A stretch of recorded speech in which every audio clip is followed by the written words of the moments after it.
My name is Zara. I am 35 years old and I work as a financial restructuring consultant. At exactly 9 o'clock on a Friday night, my phone screen lit up with a message from my father. It read, "We are cutting ties. You are selfish and a disgrace to this family. Do not show up at my house again." I watched as my younger sister instantly liked the message. My mother replied with a praying hands emoji. I did not cry. I did not type out a long emotional paragraph defending myself. I simply typed one sentence. Fine. I will pull my name as the primary guarantor from all family commercial loans tomorrow morning. Before I continue this story, let me know where you are watching from in the comments below. Hit the like button and subscribe if you have ever had to cut off toxic family members to protect your peace. It was supposed to be a quiet evening. I was sitting on my velvet sofa in my downtown apartment, enjoying a glass of red wine after an exhausting week of untangling corporate bankruptcies. My career requires a sharp mind, thick skin, and zero tolerance for financial nonsense. Ironically, that is exactly what my family despises about me. My phone buzzed with the familiar notification tone of our family group chat, which my father had arrogantly named The Legacy. I opened the chat and found a block of text from my father Thomas so massive it took 3 full scrolls to read. Thomas is a man who relies heavily on his booming church deacon voice and his position as a prominent figure in our local community. He prides himself on projecting the image of a wealthy self-made patriarch, building generational wealth. But his message to me was anything but dignified. He called me an ungrateful daughter. He accused me of trying to sabotage my younger sister Chantel and her husband Preston. Preston is my white brother-in-law. He has the kind of arrogant confidence that only comes from never being told no in his entire life. For the past 6 months, Preston had been pitching what he called a revolutionary tech startup. It was nothing more than a poorly disguised cash grab, a flashy idea with zero business plan, no actual product, and no market research. Yet Chantel thought he was a genius. Thomas and my mother Beatrice treated Preston like royalty, constantly bending over backward to make him feel comfortable and superior at every family gathering. Earlier that week, Thomas had demanded that I liquidate my entire personal stock portfolio. He wanted me to hand over hundreds of thousands of dollars in cash to fund Preston's imaginary company. When I flatly refused, citing the obvious financial risks and my own hard-earned need for security, Thomas lost his mind. He told me it was my duty as the older unmarried sister to support the family. He told me I was hoarding wealth while Chantel was trying to build a future. I stood my ground.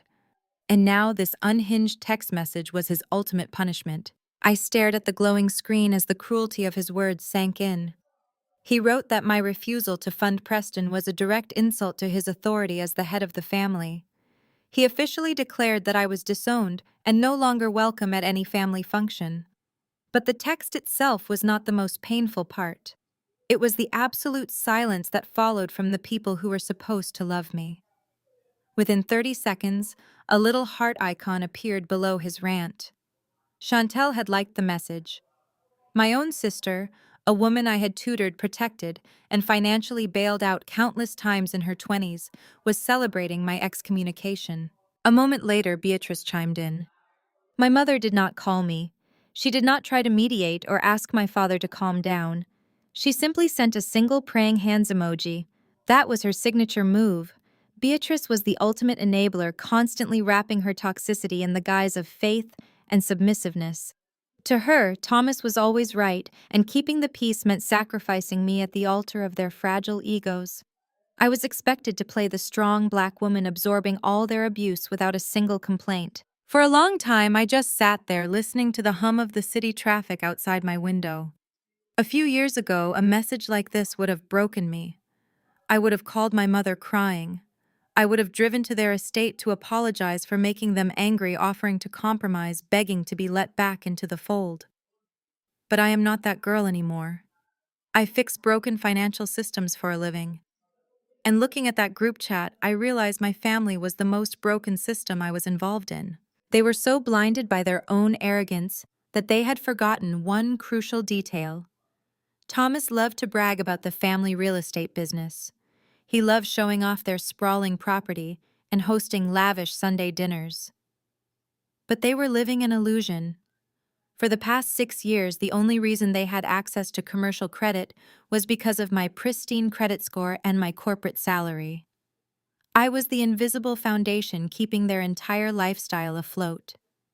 They had grown so accustomed to my silent support that they truly believed they did not need me. I set my wine glass down on the coffee table. My hands were perfectly steady. I did not feel sorrow. I felt a cold, sharp clarity. I clicked the text box. I did not argue. I did not hurl insults or demand an apology. I typed out my reply with absolute precision. Fine. I will pull my name as the primary guarantor from all family commercial loans tomorrow morning. I hit send. I locked my phone, placed it face down on the table, and took a deep breath. The war had officially begun. The phone did not stay silent for long. Less than 10 seconds after I placed it on the table, it began to vibrate. It did not just buzz once or twice. It rattled against the glass surface with a continuous, angry intensity, mirroring the panic that had just erupted on the other end. I watched the screen light up over and over again. My father was no longer hiding behind his dignified deacon persona. The group chat was exploding. I picked up the device and unlocked the screen. Thomas was firing off messages so fast they were practically tripping over each other. Every single word was typed in all caps. He demanded I answer my phone immediately. He called me a liar, a traitor, and a spiteful woman. He typed that I had absolutely no right to interfere with family business, and that I was trying to destroy my own flesh and blood. Reading his frantic words, I could clearly picture the veins popping out on his forehead.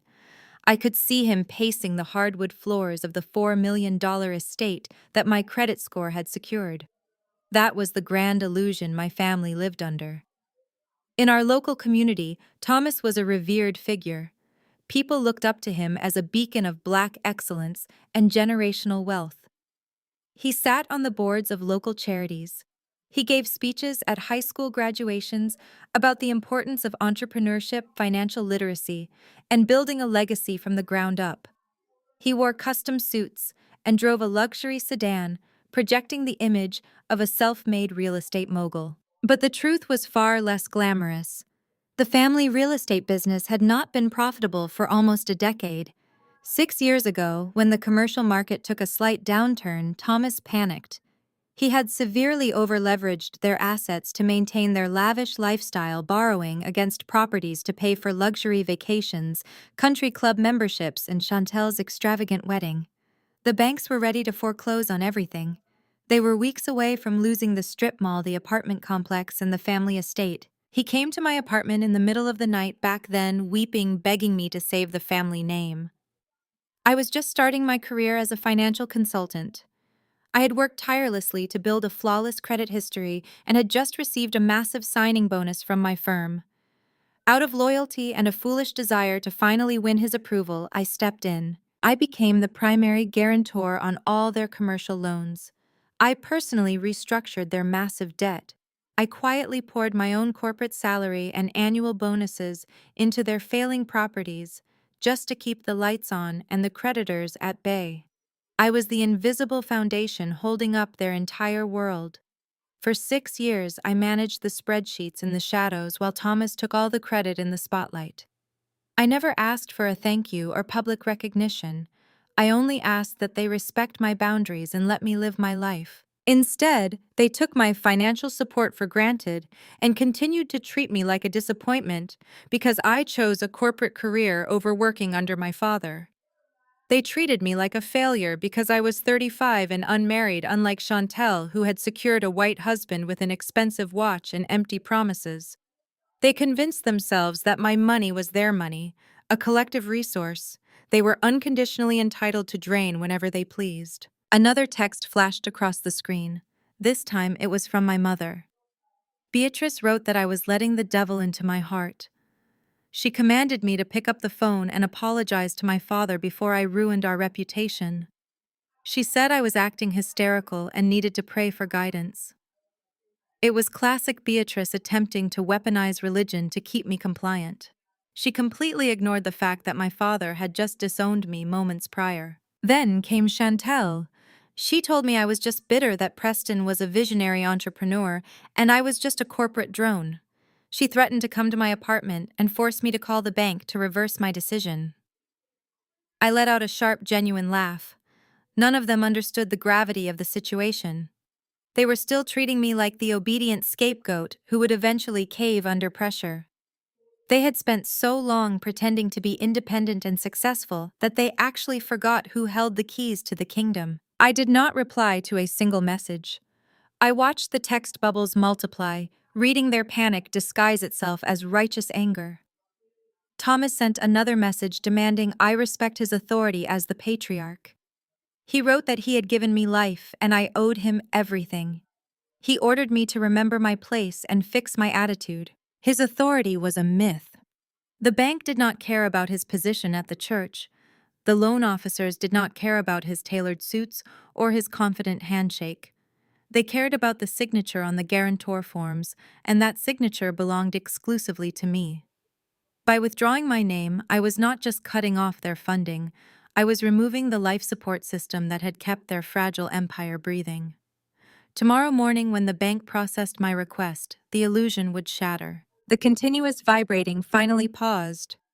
The group chat went dead. They had realized that yelling into the digital void was not working. The silence in my apartment returned, but it was heavy with anticipation. I knew Thomas would not accept defeat this easily. And as if on cue, the screen lit up again, but this time it was not a text message.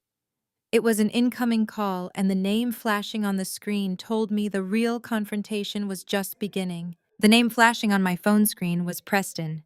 He had bypassed the group chat entirely, clearly believing he could intimidate me verbally in a way my father could not.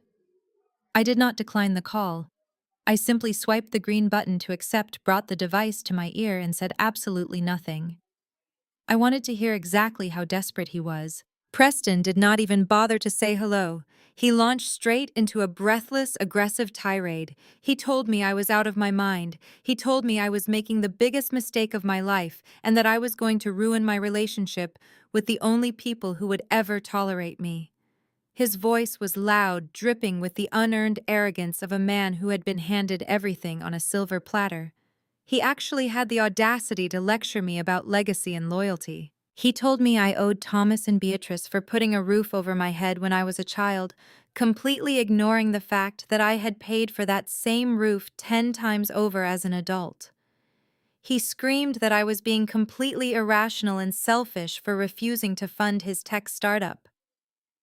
He called it a revolutionary enterprise that was going to make the family millions and claimed I lacked the vision to see it. Then came the personal attacks laced with the subtle racial microaggressions he always used when he thought no one else was listening. He told me I was acting exactly like the stereotype of a bitter, jealous spinster. He said I was just furious because Chantel was beautiful, happily married, and building a life while I was 35 and completely alone. He said I was trying to tear down my own flesh and blood because I could not secure a man of my own. He literally used the phrase, "You people are always so quick to destroy real ambition," instead of supporting it. He expected me to explode. He wanted me to yell back, to defend my career, to scream about how much money I had given them. He wanted a loud, emotional reaction so he could put the phone on speaker, show Chantel, and prove that I was just an angry, unstable woman who was acting out of spite. I refused to give him that ammunition. I let him shout until his voice grew hoarse and his breath ran short. The heavy silence on my end of the line eventually forced him to stop talking. He was forced to hear his own pathetic echo in the quiet space between us. I could hear his heavy breathing through the receiver. I could practically smell the panic sweating out of him. He knew that without my credit, his scam of a startup was dead before it even began. When I finally responded, I did not raise my voice. I simply let out a soft, genuine laugh. It was a quiet chuckle that bubbled up from the sheer absurdity of his entitlement. The sound of my calm amusement made him freeze completely. "Are you quite finished, Preston?" I asked, my tone completely devoid of anger or sorrow. Because if I were you, I would stop worrying about my marital status and start looking for a highly competent bankruptcy lawyer. You are going to need one by tomorrow afternoon. I pulled the phone away from my ear and ended the call before he could utter a single syllable in response. I did not wait for his inevitable outrage. I immediately went to his contact profile and hit block. I then did the exact same thing for Chantel, Beatrice, and Thomas. The digital war was over for the night. This was my sanctuary, and I absolutely refused to let their toxic panic pollute my peace for one more second. I stood up from the velvet sofa and walked over to my home office desk in the corner of the room. I opened my silver laptop and watched the screen flicker to life, casting a cool blue glow over the dark hardwood floor. I logged into my encrypted email client and started a new draft. I addressed the message directly to my senior wealth manager at the bank. I kept the subject line clear, professional, and deadly. Immediate withdrawal of guarantor status. My fingers flew across the keyboard. I typed out my formal, legally binding request to sever all financial ties with my family's corporate entities. I explicitly stated that I was invoking the immediate exit clause written into my original guarantor contract. But as I typed, I remembered the strange financial discrepancies I had noticed in their quarterly reports over the last few months. The cash reserves that were supposed to be allocated for property taxes had mysteriously vanished, and Thomas had been overly defensive when I asked to see the ledgers. I decided to take it one step further. I added a second decisive paragraph to the email. I instructed the bank manager to trigger an immediate mandatory audit of the family business spending over the past 3 years effective the moment I signed the withdrawal papers. If they wanted to play games with my livelihood, I was going to flip the entire board and expose every hidden secret they had. I read over the email once to ensure the tone was strictly business. Then I hit send. I watched the progress bar shoot across the screen and disappear. The mechanism was officially in motion. The financial guillotine was raised. I closed the laptop and walked into my bedroom. I picked up the digital clock resting on my nightstand and set the alarm for exactly 8 o'clock in the morning. Tomorrow I would walk into that bank and cut the cord for good. I climbed into bed, pulled the heavy duvet over my shoulders, and closed my eyes. For the first time in 6 long years, I fell asleep instantly, completely unburdened by the crushing weight of a family that only loved me when they could spend me. Monday morning arrived with a crisp chill in the air. I walked into the downtown branch of my bank, wearing a tailored navy suit, feeling lighter than I had in years. I was escorted immediately into the glass-walled office of my senior wealth manager, David. He was a meticulous man who had personally overseen my portfolio since my first major corporate promotion. We exchanged brief pleasantries before he slid a thick stack of withdrawal documents across his mahogany desk. The paperwork was straightforward. By signing on the dotted line, I was formally revoking my status as the primary guarantor for every single commercial loan associated with my family's real estate business. I picked up the heavy silver pen David offered me. I hovered the tip over the first signature line, savoring the finality of the moment. Just as the ink touched the paper, the heavy office door burst open with such force that it slammed against the wall. The peaceful, hushed environment of the bank was instantly shattered. My wealth manager jumped in his leather chair, his eyes wide with shock. I did not flinch. I slowly turned my head and saw my father Thomas storming into the room. He was wearing his most expensive custom-tailored suit, clearly trying to project an aura of wealth and authority. My mother, Beatrice, hurried in right behind him, nervously clutching her designer handbag like a shield. They had undoubtedly used their connections with a gossiping teller at the front desk to track down the exact time and location of my appointment. Thomas did not even acknowledge David. He marched directly toward the desk, pointed a thick finger at me, and unleashed his booming deacon voice. "Put that pen down right now, Zara. You are out of your mind." He then turned to David, attempting to use his physical presence to intimidate the banker. "There has been a massive misunderstanding here. My daughter is suffering from an emotional episode and is not signing anything today. I am Thomas, the head of this family, and I am telling you to shred those documents immediately." David looked extremely uncomfortable. He adjusted his glasses and glanced at me, unsure of how to handle the sudden intrusion. I did not raise my voice. I did not stand up or match my father's aggressive energy. I simply looked back at David and gave him a reassuring nod. David, I said calmly, please ignore the interruption. Where do I need to initial for the immediate audit clause? Hearing those words, Thomas slammed his hands flat on the mahogany desk, leaning over to glare at me. You will do no such thing, he growled. You are not going to embarrass me in front of these people. I built our family empire from the ground up before you were even born.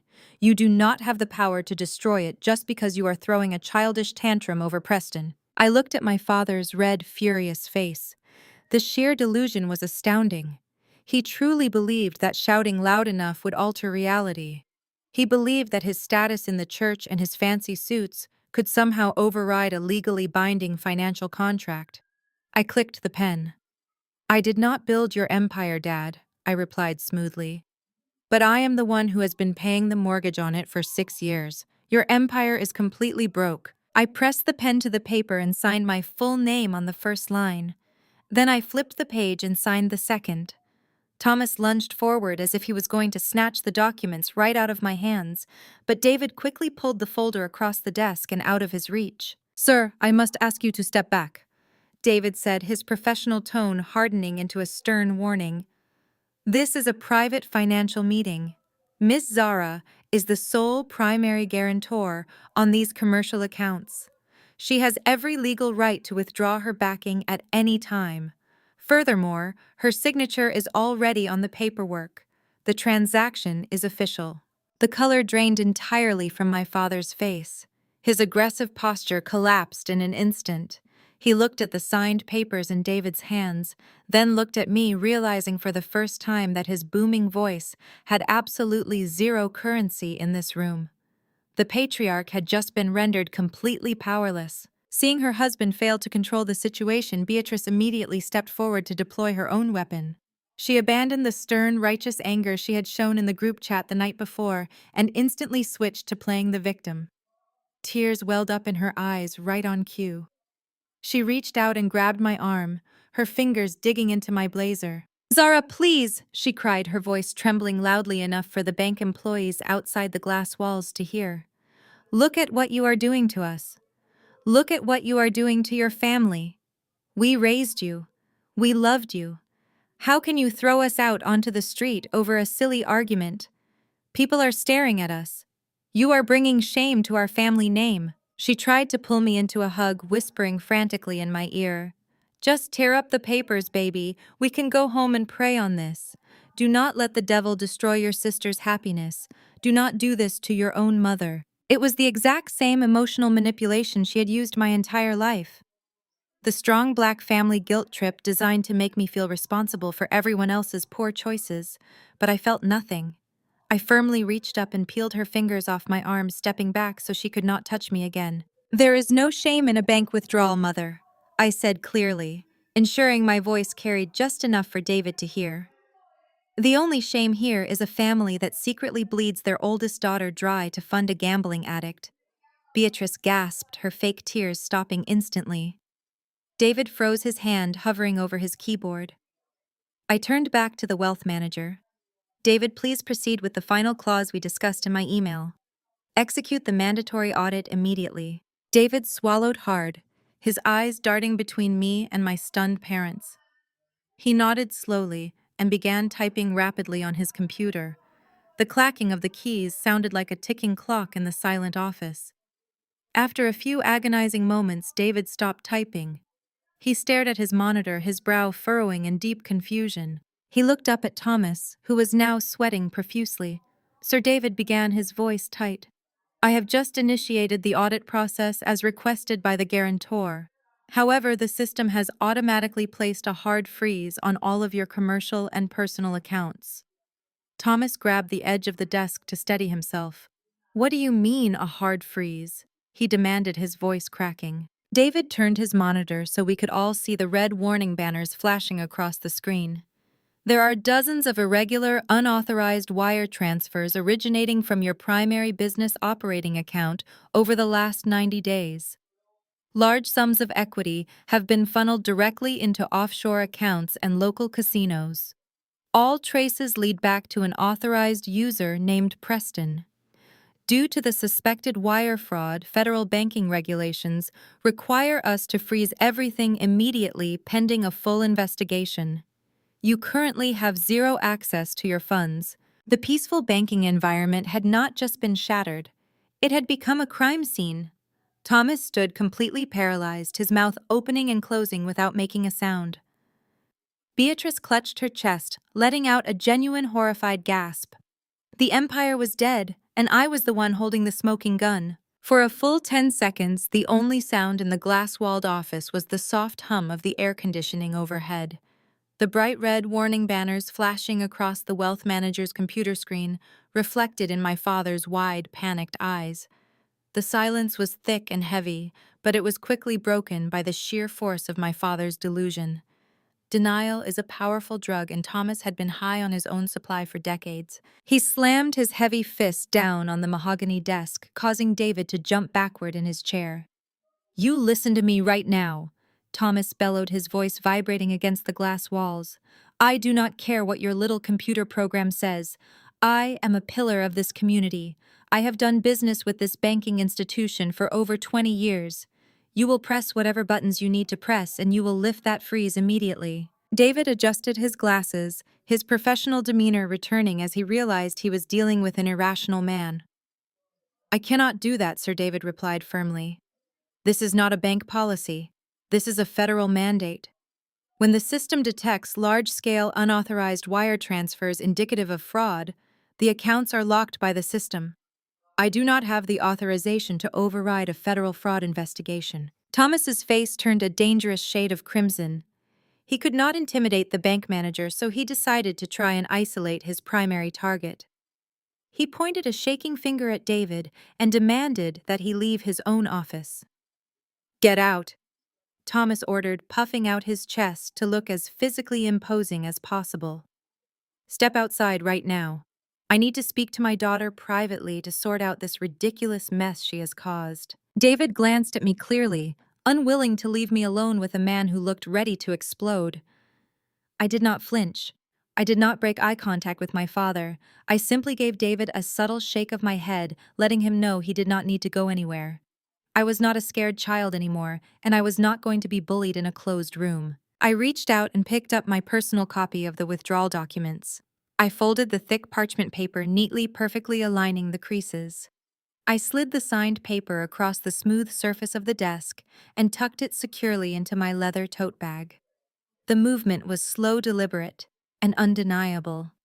It was the physical manifestation of my departure from their financial web. It was official. I was out. Thomas watched the paper disappear into my bag, and for the first time in my 35 years of life, I saw genuine fear crack through his arrogant facade.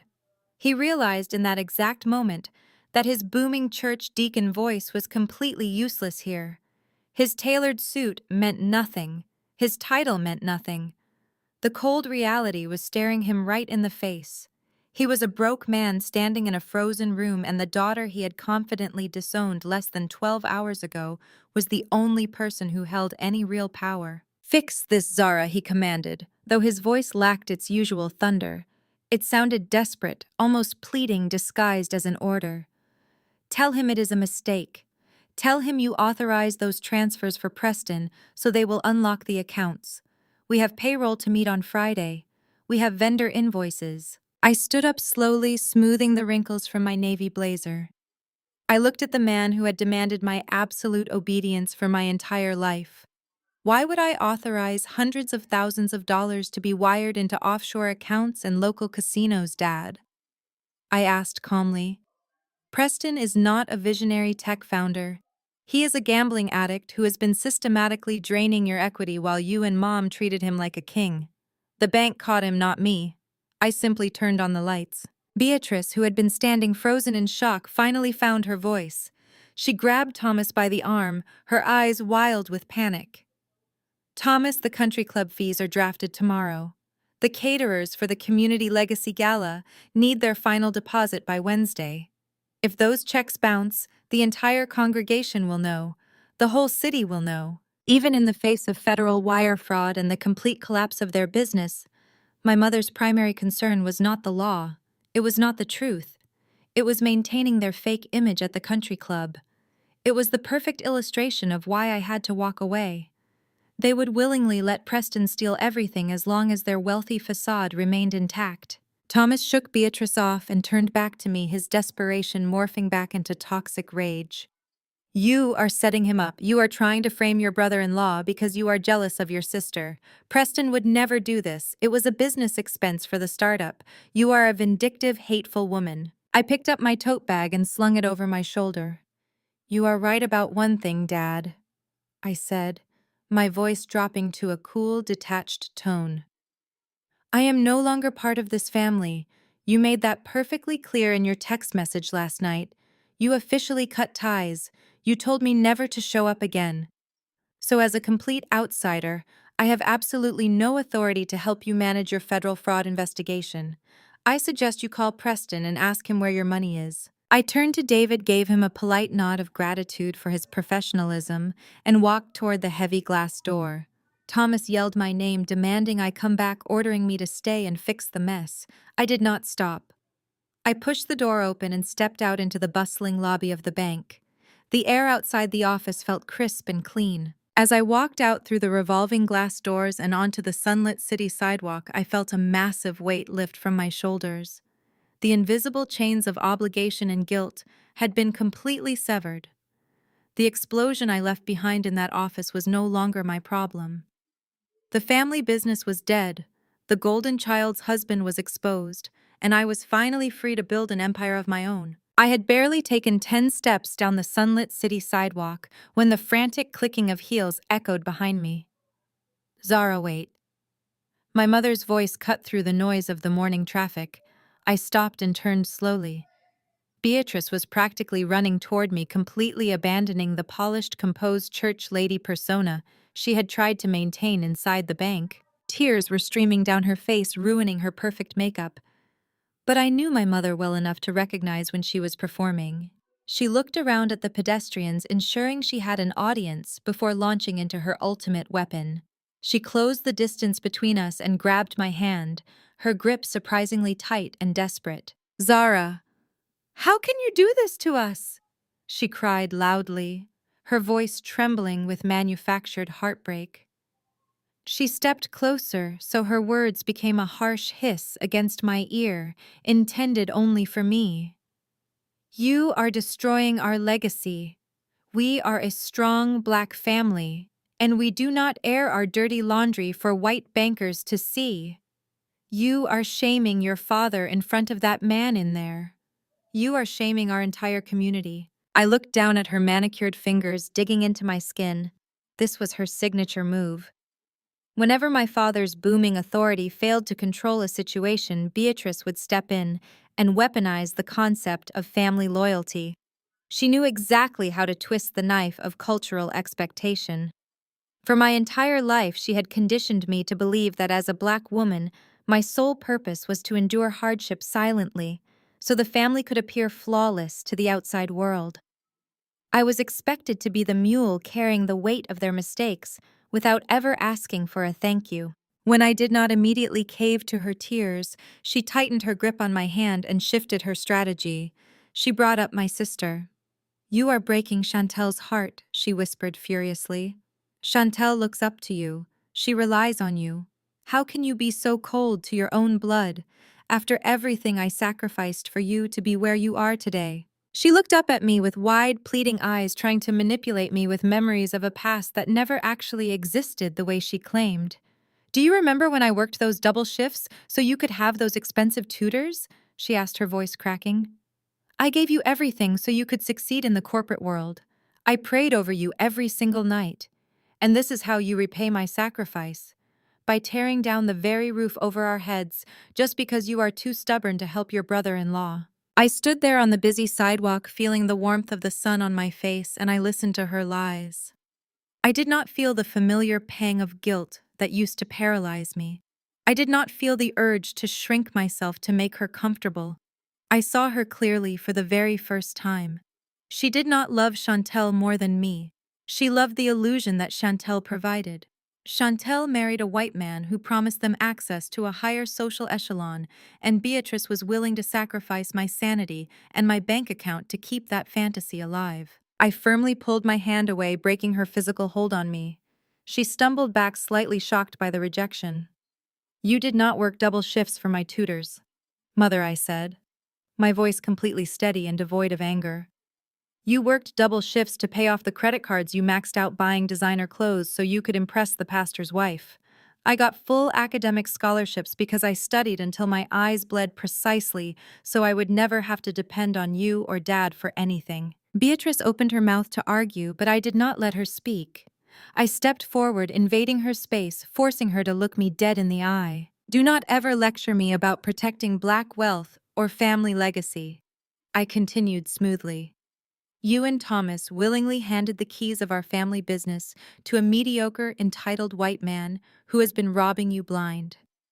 You let Preston siphon the equity out of our properties to pay his gambling debts. You let him disrespect me in my own home. You enabled his theft because you were too arrogant to look at the ledgers and too cowardly to admit you made a mistake." The fake tears vanished from her face instantly. Her expression hardened into a mask of pure resentment. She realized the guilt trip had completely failed. The emotional buttons she had pushed for 3 decades were suddenly disconnected. "True legacy is not built on fraud," I informed her, letting the absolute truth of those words hang in the air between us. "True legacy is built on accountability, hard work, and respect. You have none of those things. You have a frozen bank account, a federal investigation, and a son-in-law who is going to drag your precious reputation through the mud." I adjusted the strap of my tote bag on my shoulder. "Do not follow me again," I said. "Do not text me. Do not call me. Go back inside and comfort your husband. He is going to need it when the authorities start asking questions about those wire transfers." I turned my back on her and continued walking down the sidewalk toward my car.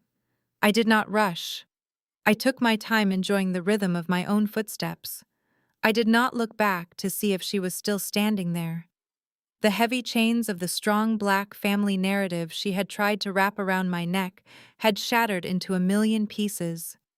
For the first time in my 35 years, I belonged entirely to myself. As I walked away from my mother, the heavy doors of the bank closed behind me, sealing my parents inside, with the consequences of their own willful ignorance.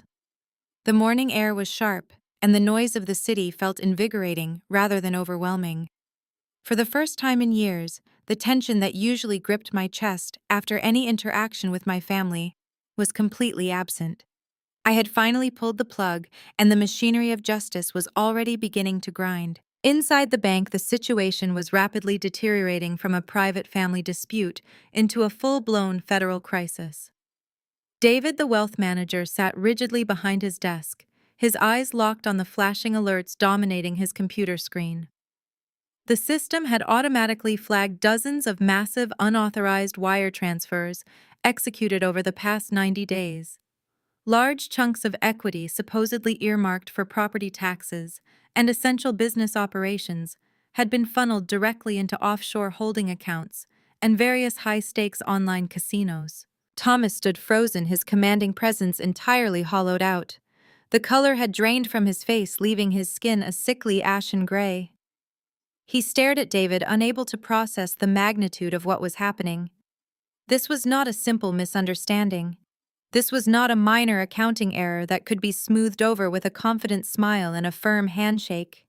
This was systematic, deliberate theft, and it carried the weight of federal wire fraud. David cleared his throat, his voice tight with professional anxiety. "Sir, I need to be completely transparent with you. Because these transfers cross international borders and involve substantial sums of money linked to online gambling platforms, the system has automatically notified the federal authorities. The freeze on your accounts is absolute. Neither I nor anyone at this branch has the authority to lift it. You will not be able to access any funds, personal or commercial, until the investigation is concluded." Beatrice, who had just rushed back inside after her failed attempt to manipulate me on the sidewalk, caught the tail end of David's explanation. She stumbled slightly, her designer handbag slipping from her grasp and hitting the floor with a dull thud. She looked at Thomas, her eyes wide with mounting terror.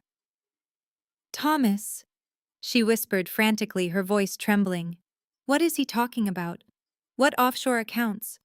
Where is the money for the gala? Where is the money for the country club? Thomas slowly turned his head to look at his wife. The realization was hitting him like a physical blow. The money was gone. Preston, the entitled white son-in-law, they had practically worshipped the man they believed was going to elevate their social standing with his imaginary tech startup, had been robbing them blind. He had used his authorized access to the family business accounts to feed a massive gambling addiction, systematically draining the very lifeblood of their real estate empire. Call him. Thomas croaked, his voice barely audible. Call Preston right now. Beatrice scrambled to pick up her purse, her hands shaking so violently she could barely retrieve her phone.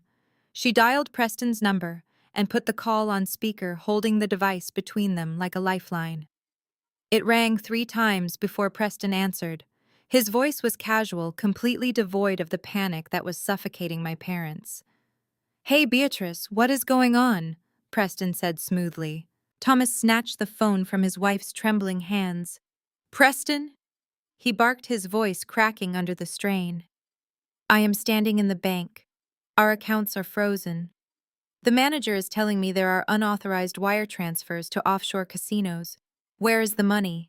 There was a long, heavy pause on the other end of the line. When Preston finally spoke, his casual tone was gone, replaced by a cold, defensive edge. I do not know what you are talking about, Thomas. I have not touched the commercial accounts. If there is a problem, you need to look at your own accounting department. Do not try to pin your financial mismanagement on me. You lying parasite! Thomas roared, the last remnants of his dignity shattering completely. The bank tracked the IP addresses. They traced the transfers directly back to you. You stole from us. You stole from this family. Preston let out a short, arrogant laugh. A laugh that perfectly captured his absolute entitlement and lack of respect for the people who had funded his lifestyle. Be very careful what you say next, Thomas.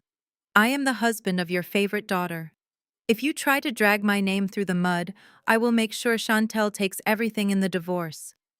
And let us be honest, you handed me the access codes. You practically begged me to help manage the portfolio because you were too incompetent to do it yourself.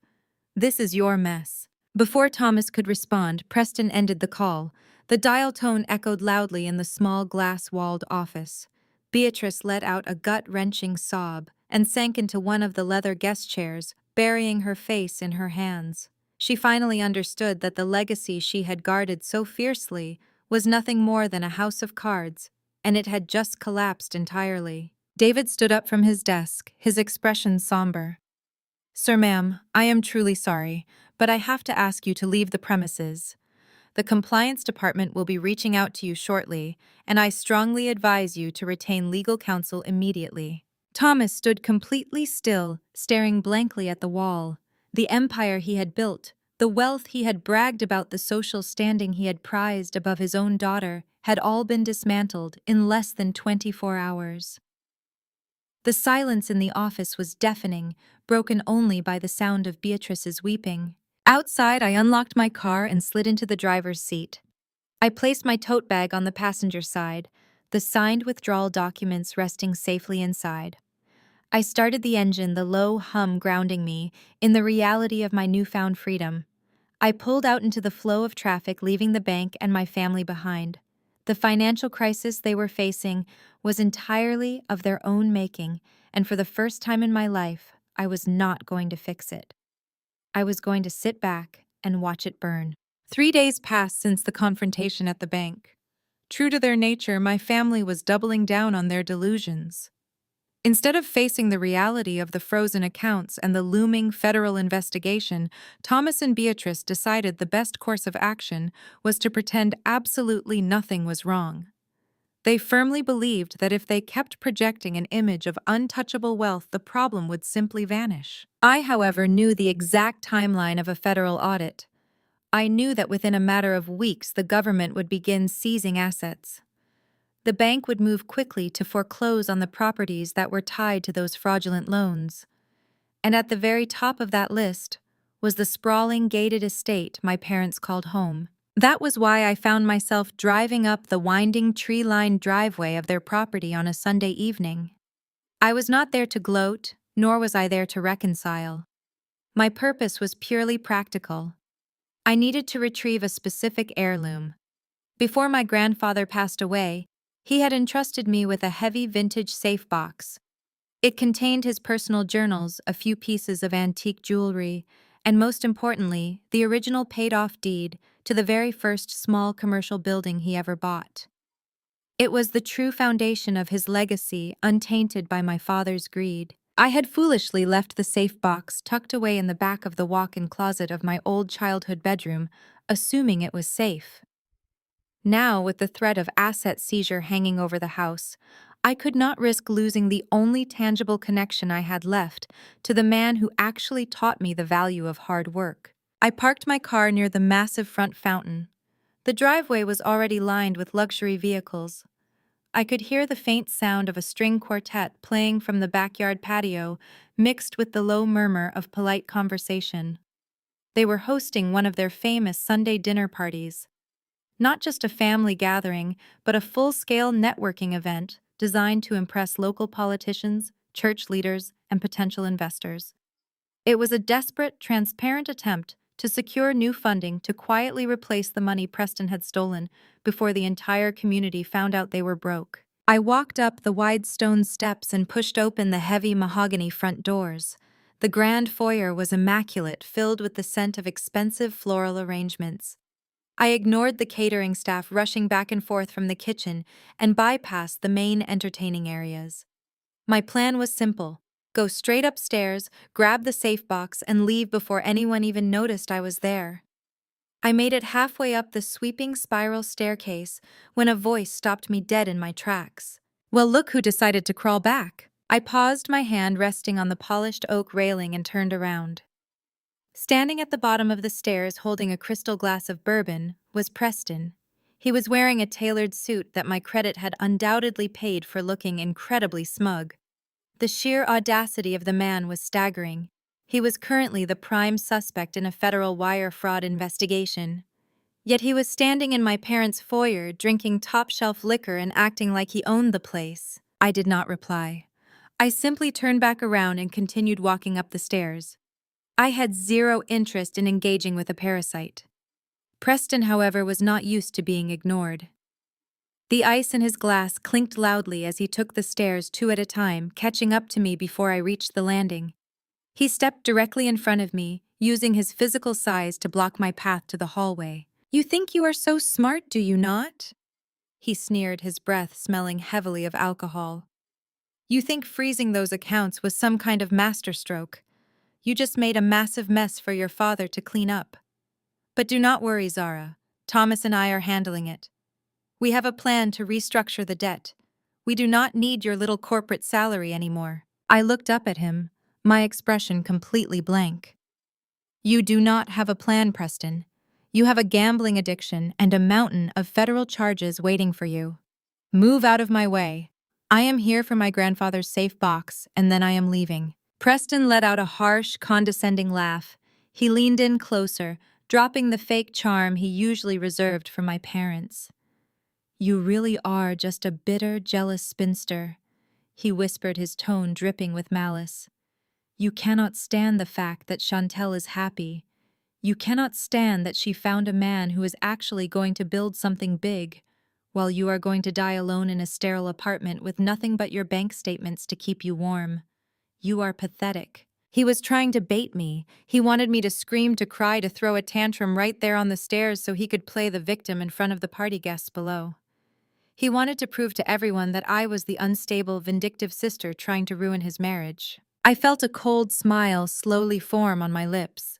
I reached into my designer tote bag, bypassing the empty space where the withdrawal documents used to be. Instead, my fingers wrapped around the smooth, cool metal of my iPad. I pulled it out, tapped the screen to wake it up, and looked Preston right in the eyes. "I am not the one who needs to be worried about dying alone, Preston," I said softly. I tapped the screen one more time, connecting my device to the central smart home system my father had installed years ago to show off his tech savvy. I stepped around him, leaving him standing confused on the staircase, and walked purposefully toward the grand dining room where the party was in full swing. If they wanted to pretend everything was fine, I was going to give them a reality check they could not ignore. I pushed past Preston and stepped fully into the grand dining room. The scene before me was a masterclass in aggressive denial. The long mahogany table was set with my mother's finest china and crystal glasses that sparkled under the massive chandelier. The air was thick with the smell of roasted lamb and the forced, overly loud laughter of people desperately trying to project success. Seated around the table were some of the most influential figures in our local community. I recognized Reverend Hopkins from our church smiling broadly as he nodded at something my father was saying. Beside him sat Councilwoman Davis, a woman whose political campaigns my father had heavily funded back when he actually had the money to do so. They were all completely unaware that the man pouring them expensive wine was currently locked out of every bank account he owned. Thomas was at the head of the table holding a glass of Cabernet, holding court like a king. He was in the middle of a story about his latest supposed real estate acquisition, his booming voice echoing off the high ceilings. Beatrice sat at the opposite end, wearing a strained smile, her eyes darting nervously toward the doorway every few seconds. Chantel was seated next to a local developer showing off a diamond bracelet that I knew for a fact was bought on a credit card that was now maxed out and frozen. The moment I crossed the threshold, the atmosphere in the room shifted. Beatrice saw me first, and the fake smile dropped from her face instantly. Her grip on her wine glass tightened so much I thought the crystal might shatter. Thomas stopped his story mid-sentence, his eyes locking onto me with a mixture of pure rage and sudden gripping fear. The guests, sensing the sudden drop in temperature, slowly stopped talking and turned to look at the uninvited arrival. Before Thomas could say a word, Preston practically shoved his way past me into the dining room. He was furious that I had ignored him on the stairs, and he was determined to reassert his dominance, especially in front of an audience of powerful people. He needed to prove that he was still the golden son-in-law, the man in charge. Preston stepped directly in front of me, using his tall, broad frame to completely block my view of the table. He puffed out his chest, leaning down slightly to invade my personal space. The smell of bourbon on his breath was overwhelming. "Well, look who finally decided to join civilized society," Preston announced loudly, making sure his voice carried to every corner of the room. The guests exchanged confused glances. I looked up at him, my face a mask of total indifference.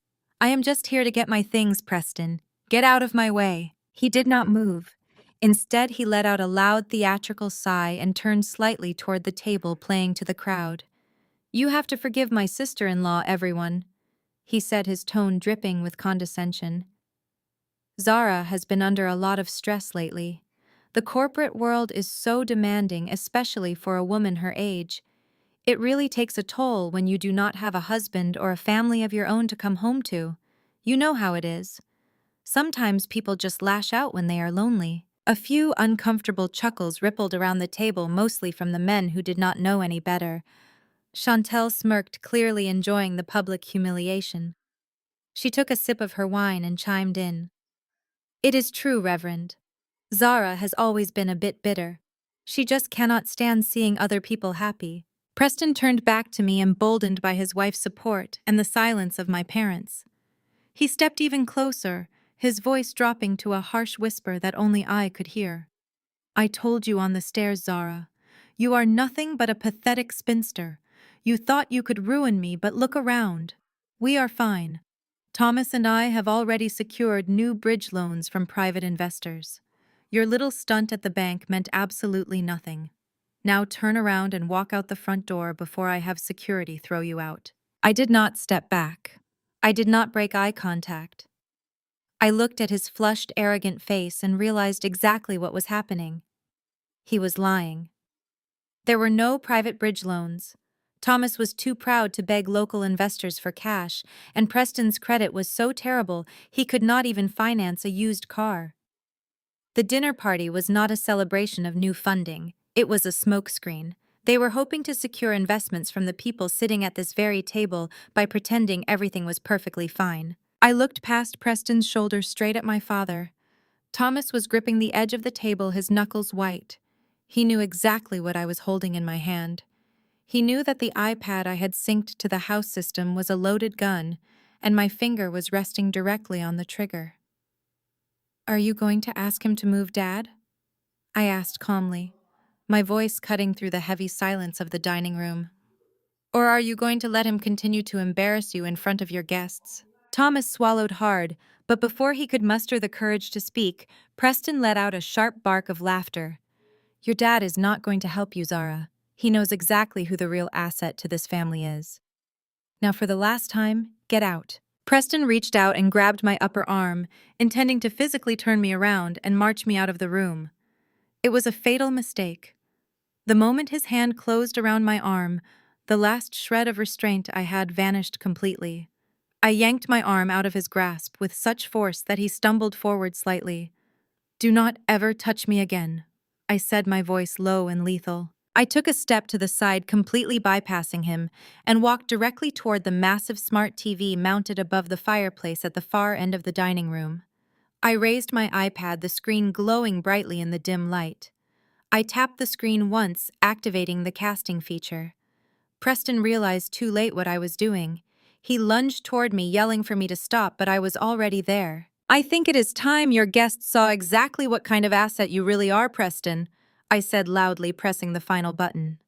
The screen above the fireplace flickered to life, bathing the entire dining room in a harsh, unforgiving white light. The dinner party was over. The audit was about to begin. The 85-inch flat screen above the marble fireplace pinged loudly. The elegant screensaver of a digital crackling fire vanished, replaced instantly by the stark, unforgiving interface of my encrypted email client. I opened the PDF attachment labeled Initial Audit Findings Federal Fraud Investigation. The room fell into a deathly silence. The bright, harsh light of the financial spreadsheet illuminated the dining room, completely ruining the warm, romantic ambiance my mother had so carefully curated. The local politicians and church leaders squinted at the high-definition display, their polite smiles melting into expressions of sheer confusion. I stood comfortably in the center of the room, using my finger to slowly scroll down the document on my iPad. "For those of you who were invited here tonight to invest in Preston's revolutionary tech startup," I began, my voice clear and steady, cutting through the thick tension. "I thought you might want to see his actual portfolio before you write any checks." Preston lunged toward the fireplace, his face red and sweating profusely. He frantically fumbled with the sides of the massive television, desperately searching for the power button. But Thomas had customized the mounting frame to hide the controls for aesthetic purposes. Preston was effectively locked out. "Turn it off!" Preston screamed, his voice cracking with panic. "Do not look at that! She hacked my accounts. This is a complete lie. She is just a vindictive, crazy woman trying to ruin my reputation." I ignored his pathetic outburst and tapped my screen to zoom in on the first page. "As you can see right here on the highlighted rows," I narrated, pointing toward the television. "Over $400,000 in commercial equity was withdrawn from the family operating accounts over the last 90 days. It did not go to software development. It did not go to marketing or payroll. It went directly to offshore holding companies connected to 3 major online sports betting syndicates." A collective gasp echoed around the mahogany table. Councilwoman Davis dropped her silver fork. It clattered loudly against her fine china plate, sounding like a gunshot in the quiet room. Reverend Hopkins pushed his heavy wooden chair back slightly, as if trying to physically distance himself from the criminal fraud unfolding before his eyes. Preston was practically vibrating with rage and fear. He turned to the guests, holding his hands up in a placating gesture. It was a bridge loan, he stammered, the lies spilling from his mouth in a desperate flood. It was a temporary allocation of funds to secure international servers for the app. "I have the receipts. She does not understand how tech funding works." I swiped to the next page of the PDF. The screen refreshed, replacing the lists of offshore transfers with a scanned copy of a residential lease agreement. "But he did not just lose your money at the virtual poker table, Dad." I continued, directing my gaze to Thomas, who was sitting paralyzed at the head of the table. He also made sure to keep himself extremely comfortable while he was doing it. I highlighted a specific section of the document on the screen. The monthly rent listed was an astronomical $8,000. The property address was located in the most exclusive high-rise building in the downtown district, and the signature on the bottom line belonged unmistakably to Preston. While Chantel was bragging to all of her friends about her husband's late nights at his imaginary office, I said my words dropping like anvils onto the silent room. Preston was funding a secret luxury penthouse apartment. An apartment paid for entirely by the cash reserves meant to cover the property taxes on this very estate. There is no tech startup. There is no app. There is only a gambling addict who used his white privilege and your blind trust to rob you of everything you own. Preston finally realized he could not turn off the television with the buttons. He dropped to his knees, his tailored suit wrinkling as he desperately clawed at the custom drywall below the screen, searching for the power cord.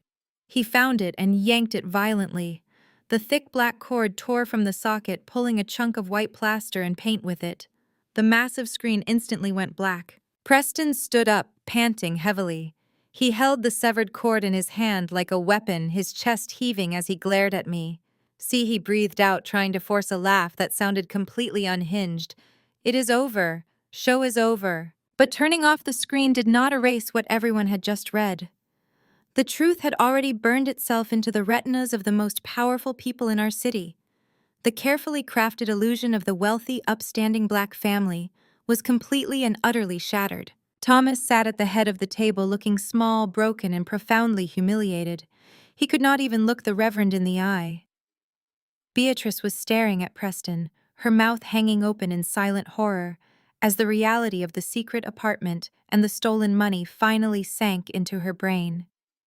She had enabled this man, catered to him, and sacrificed her own daughter to protect him, only to discover he was a parasite bleeding them dry. I calmly slid my iPad back into my designer tote bag, ensuring the clasp snapped shut with a satisfying click.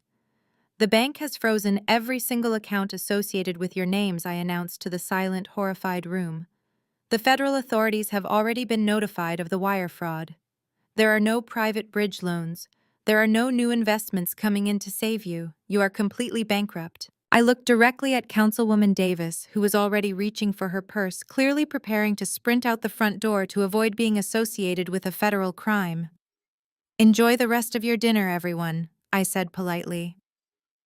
I turned my back on the wreckage I had just exposed and walked calmly out of the dining room, leaving Preston to face the wrath of the audience he had so desperately tried to impress. I did not make it to the front doors.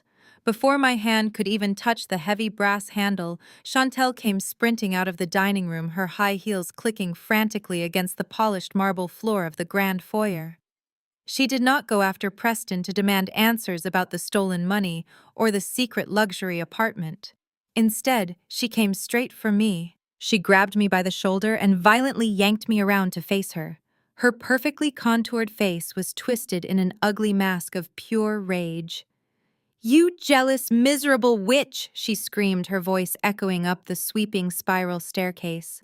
"How dare you invade my marriage like this? How dare you hack into his private financial records and twist things to make him look bad?" I stared at her, completely baffled by the sheer magnitude of her delusion. "Chantel," I said, keeping my voice dangerously low. "Your husband just stole hundreds of thousands of dollars from your parents to pay off illegal gambling debts. He is hiding a penthouse downtown." "Are you actually yelling at me right now?" "He is building a network," Chantel shrieked, waving her hands frantically. "The apartment is an executive office space for his investors. You would not understand because you are just a corporate drone.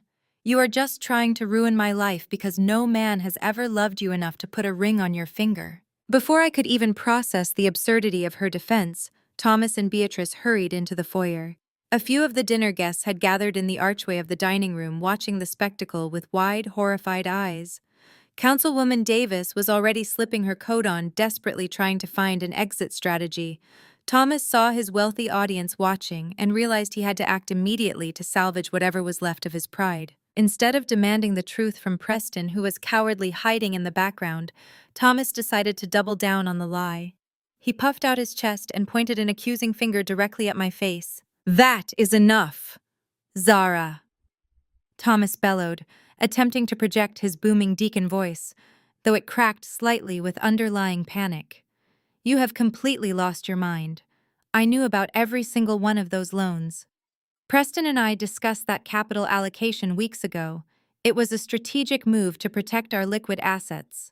Beatrice immediately flanked him, nodding vigorously.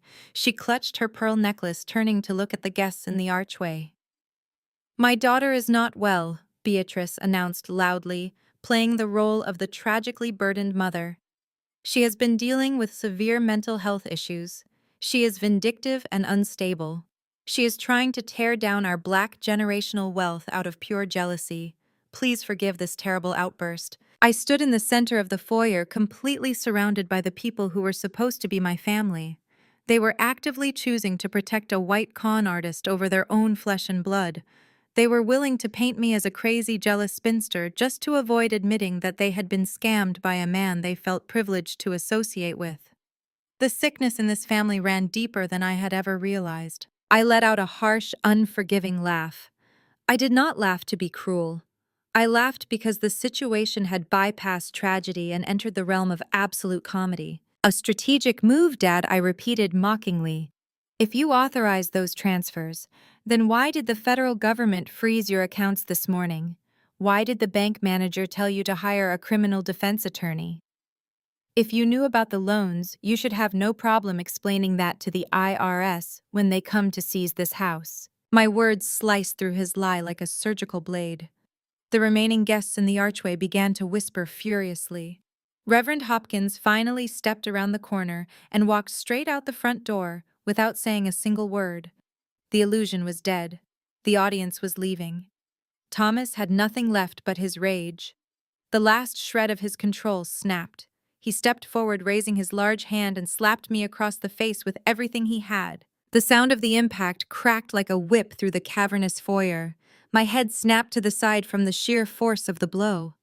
The room instantly fell into a dead, suffocating silence. Even Chantel stopped screaming. Beatrice gasped and covered her mouth. My cheek burned like it was on fire, and a sharp ringing echoed in my left ear. I did not stumble. I did not fall. I stood perfectly still, my head turned toward the mahogany front doors. For a fleeting second, the scared little girl inside me wanted to cry. But she was quickly silenced by the cold, calculating woman I had been forced to become. "Get out of my house!"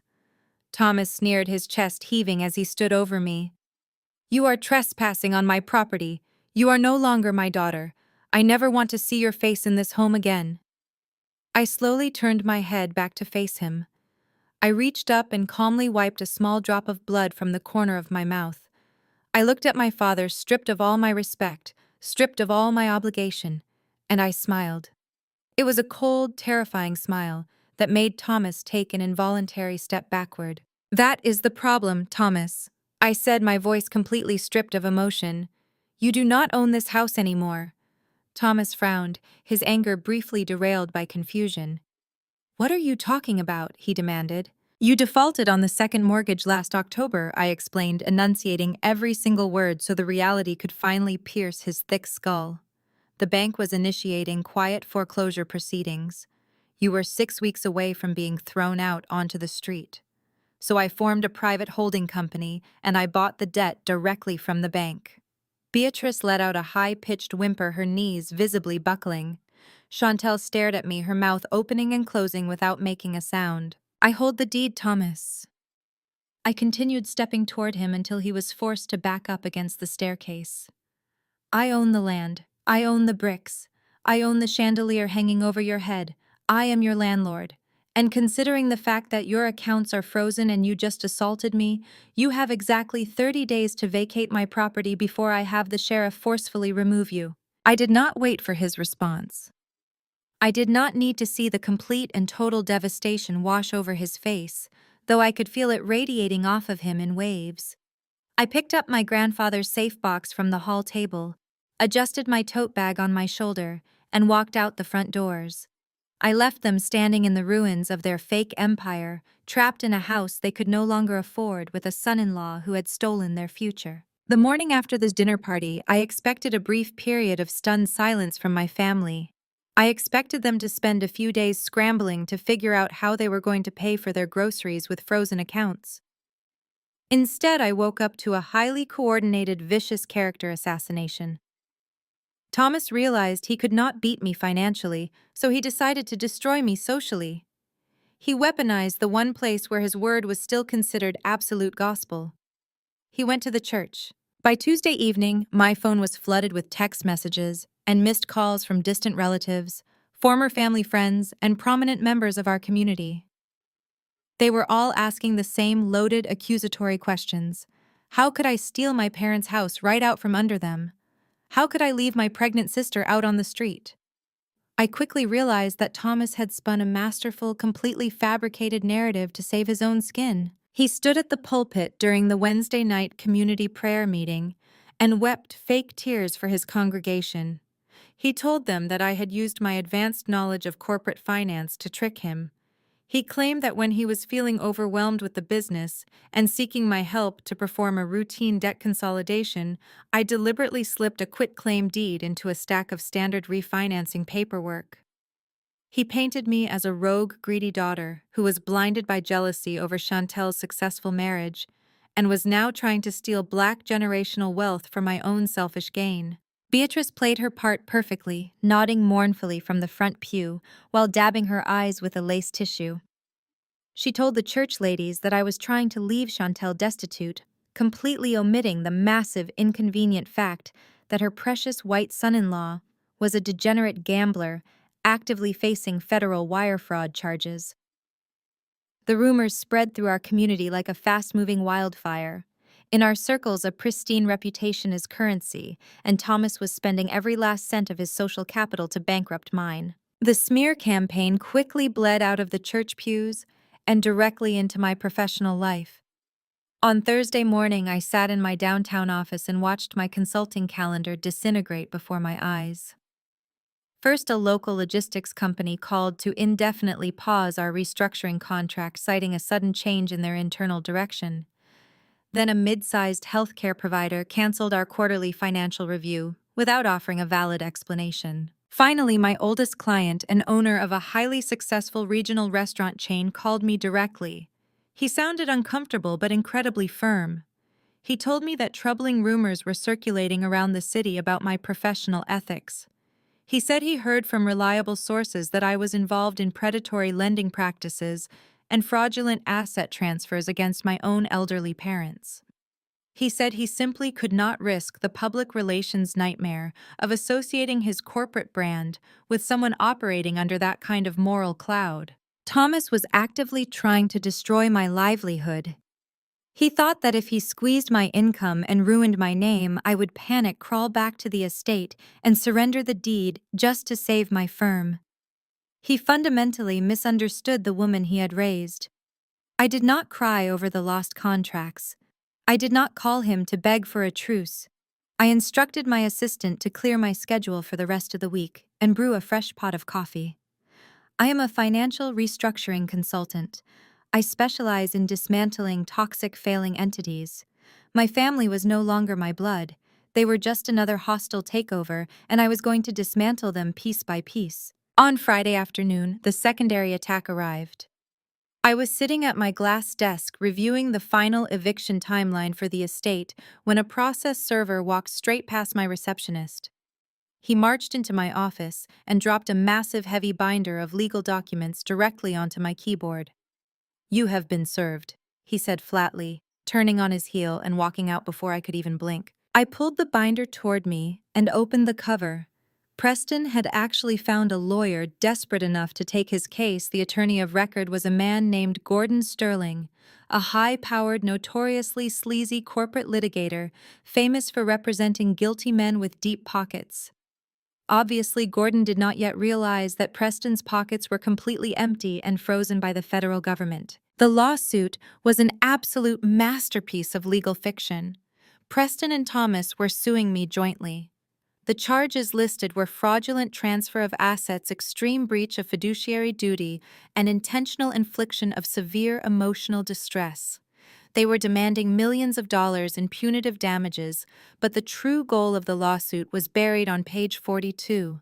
They filed an emergency injunction to halt my eviction process and demanded that the deed to the estate be transferred back to Thomas, immediately pending the outcome of the trial. It was a classic intimidation tactic. They wanted to bleed me dry with exorbitant legal fees. They wanted to bury me in endless paperwork and court dates so I would surrender the house just to make the legal nightmare stop. Less than an hour after the process server left my office, my desk phone rang. The caller ID displayed Gordon Sterling's law firm. I picked up the receiver, keeping my breathing slow and steady. "Zara, it is a pleasure to finally speak with you," Gordon said. His voice was slick, coated in a thick layer of fake charm that immediately set my teeth on edge. "I assume you received my package. I have it right here on my desk, Gordon," I replied, my tone icy and entirely professional. "It makes for excellent fiction. I should warn you, though, my hourly rates for reviewing fantasy novels are quite high." Gordon chuckled, but there was a sharp, threatening edge to the sound. "Let us skip the pleasantries, Zara. You are a smart woman working in the corporate sector. You know exactly how these things go. We can tie you up in brutal litigation for the next 5 years. We can subpoena your firm's internal records, drag your few remaining clients into public depositions, and make sure your reputation in this city is permanently destroyed. Or we can handle this quietly right now." He paused, letting the threat hang heavy in the air before delivering his terms. "You sign the deed back over to your father today. You drop this ridiculous eviction nonsense, and you restore your name as the guarantor on their commercial accounts. In exchange, my clients will graciously drop the lawsuit. Your father might even go to the church on Sunday and clear your name with the congregation. It is a win for everyone, and you get to keep your little consulting business alive." I sat back in my leather executive chair, staring at the thick stack of manufactured lies resting on my desk. Gordon truly thought he was talking to a frightened, overwhelmed daughter who was in completely over her head. He thought the threat of a ruined reputation would break me. He did not realize that I had meticulously kept the receipts, emails, and bank signatures for every single transaction my family had made for the last 6 years. "I am not going to sign anything, Gordon," I said calmly, my voice projecting absolute certainty. "And I am absolutely not settling this behind closed doors to protect a man who steals from his own family." Gordon sighed loudly into the receiver. "You are making a massive mistake, Zara. You cannot afford to fight me." "You want to sue me for fraud?" I continued, cutting him off completely. "Let us do it on the record. Do not bother filing motions to delay or requesting extensions. Tell your clients I agree to a fully recorded deposition next Tuesday morning at your office.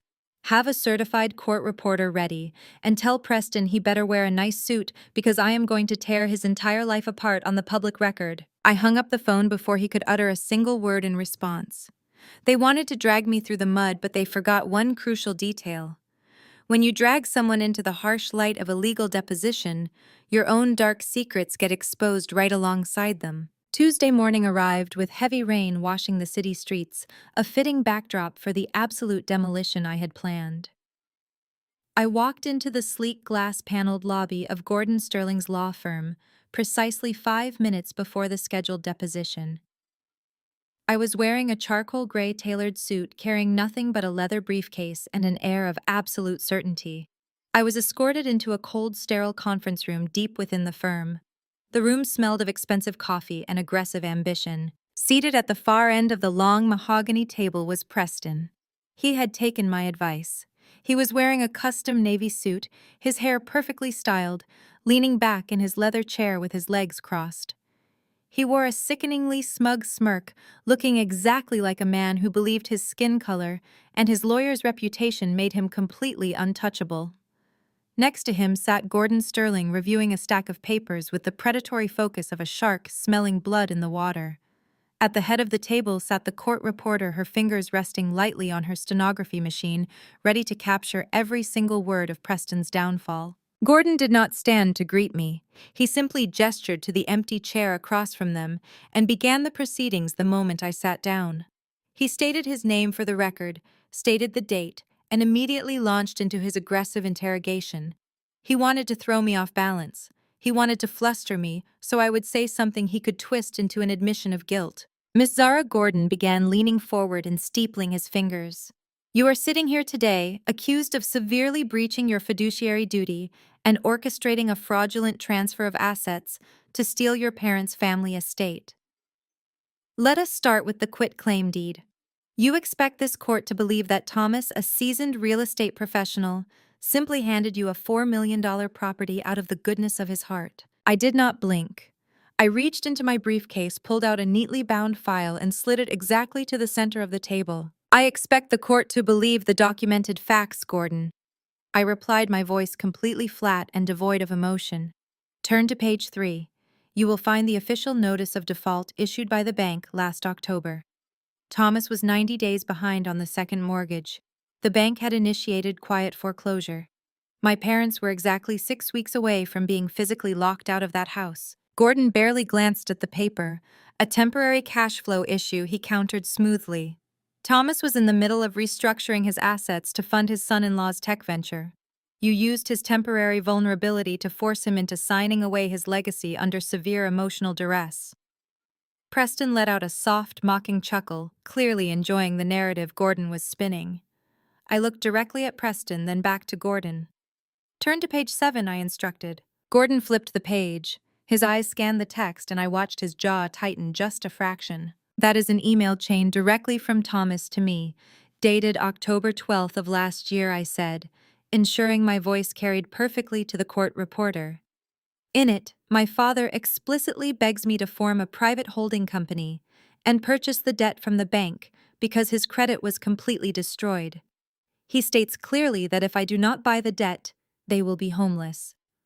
Furthermore, turn to page 9. You will see the quitclaim deed. It was not slipped into a stack of paperwork. It was signed by Thomas, witnessed by 2 independent bank officers, and stamped by a state-licensed notary public, who read the terms aloud to him before he picked up the pen. I leaned forward, mirroring Gordon's posture. There was no trickery. There was no duress. I paid off a debt he could not afford, and in exchange I legally acquired the collateral. I saved them from a homeless shelter, and I am the legal owner of that estate. Gordon shifted in his seat. The easy confidence he had started with was beginning to evaporate. He realized I was not a terrified daughter, intimidated by legal jargon. I was a professional consultant who handled hostile corporate restructurings for breakfast. But Gordon was paid to be relentless. He pivoted his attack. Fine, Gordon said, waving his hand dismissively. Let us talk about the present day. Let us talk about the malicious financial sabotage you orchestrated last week. You arbitrarily withdrew your guarantor status, triggering a federal freeze on accounts that my client Preston relies on for his legitimate business operations. You intentionally crippled his startup, causing millions of dollars in projected losses. This was the exact moment I had been waiting for. The trap was set, and Gordon had just confidently stepped right into it. I slowly opened the brass latches of my leather briefcase. I reached inside and pulled out a thick manila folder. I did not slide this one to the center of the table.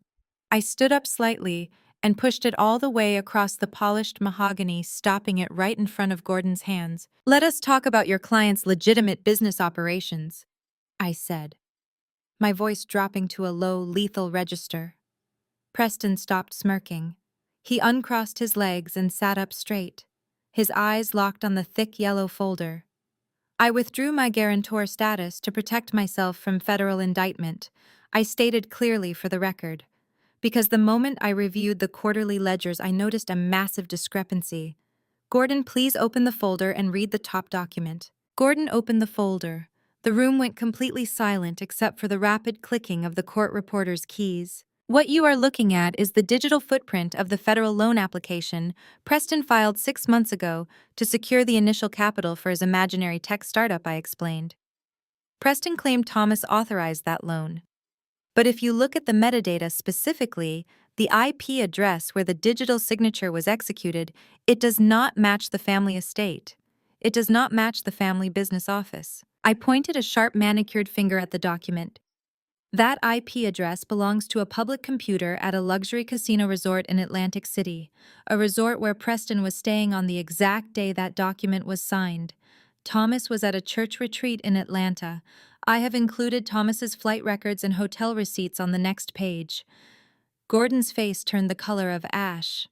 He flipped frantically to the next page, his eyes darting back and forth across the printed receipts. Your client did not just lose a bad business investment, Gordon.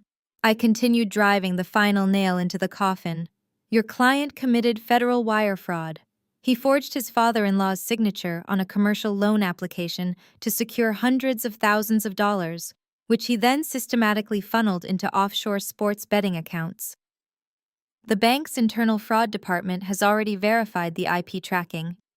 The FBI field office received this exact same binder yesterday afternoon. Preston leaped out of his chair, his face flushed with panic.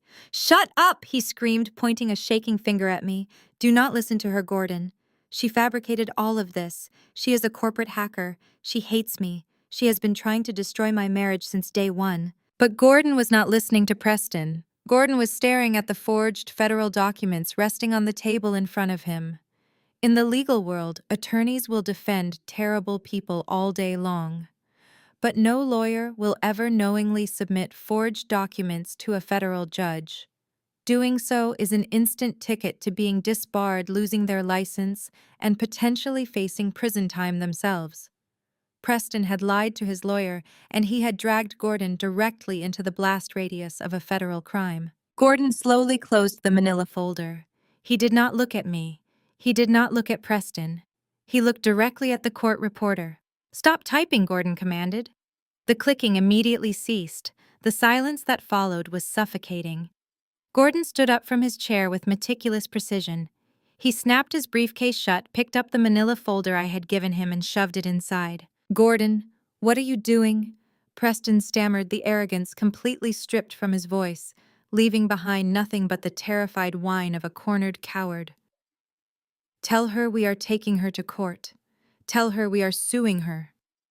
Gordon finally turned to look at Preston. The look of absolute disgust on the lawyer's face was a masterpiece. "I am formally withdrawing as your counsel, effective immediately," Gordon said, his voice cold and devoid of any professional courtesy. "I will not represent you in this matter. I will not represent you in any matter. I strongly advise you not to speak another word to me, to this woman, or to anyone else until you secure a federal criminal defense attorney, though I highly doubt anyone in this city will take your calls after today." Gordon turned toward the heavy glass door of the conference room. He did not say goodbye. He walked out the door, clicking shut behind him with an undeniable finality. I sat back in my chair, perfectly calm, and looked across the table. Preston was left standing there alone, sweating profusely through his expensive navy suit, entirely defenseless. His white privilege had run out. His manipulation had failed. The walls were rapidly closing in, and he knew it. I looked at the court reporter who was sitting quietly watching the wreckage unfold. "You can pack up," I told her gently. "The deposition is over." I left the law office that Tuesday morning feeling a profound sense of closure. I assumed that without a lawyer, and with the federal authorities actively reviewing his forged documents, Preston would finally confess his crimes to my parents. I assumed Thomas and Beatrice would look at the overwhelming evidence, accept their financial ruin, and quietly pack their bags to prepare for their inevitable eviction. But I had drastically underestimated the sheer, terrifying power of their delusion. 3 days later, my assistant walked into my office and handed me a glossy gold-foiled envelope. Inside was a formal invitation to the annual Community Legacy Gala. The gala was my father's crowning vanity project. Every year, Thomas and Beatrice rented out the grand ballroom at the Oak Ridge Country Club. They would invite the wealthiest and most influential members of our city, ostensibly to raise money for local youth programs and minority business grants. In reality, it was a massive networking event designed solely to stroke my father's ego and solidify his image as a philanthropic titan. It was the place where he secured his most lucrative real estate deals by rubbing elbows with politicians, private equity managers, and community leaders. Holding that heavy cardstock in my hand, I honestly thought it was a prank. Their commercial and personal bank accounts were completely locked by a federal freeze. The bank was legally seizing their remaining assets. Preston was the prime suspect in a massive wire fraud investigation.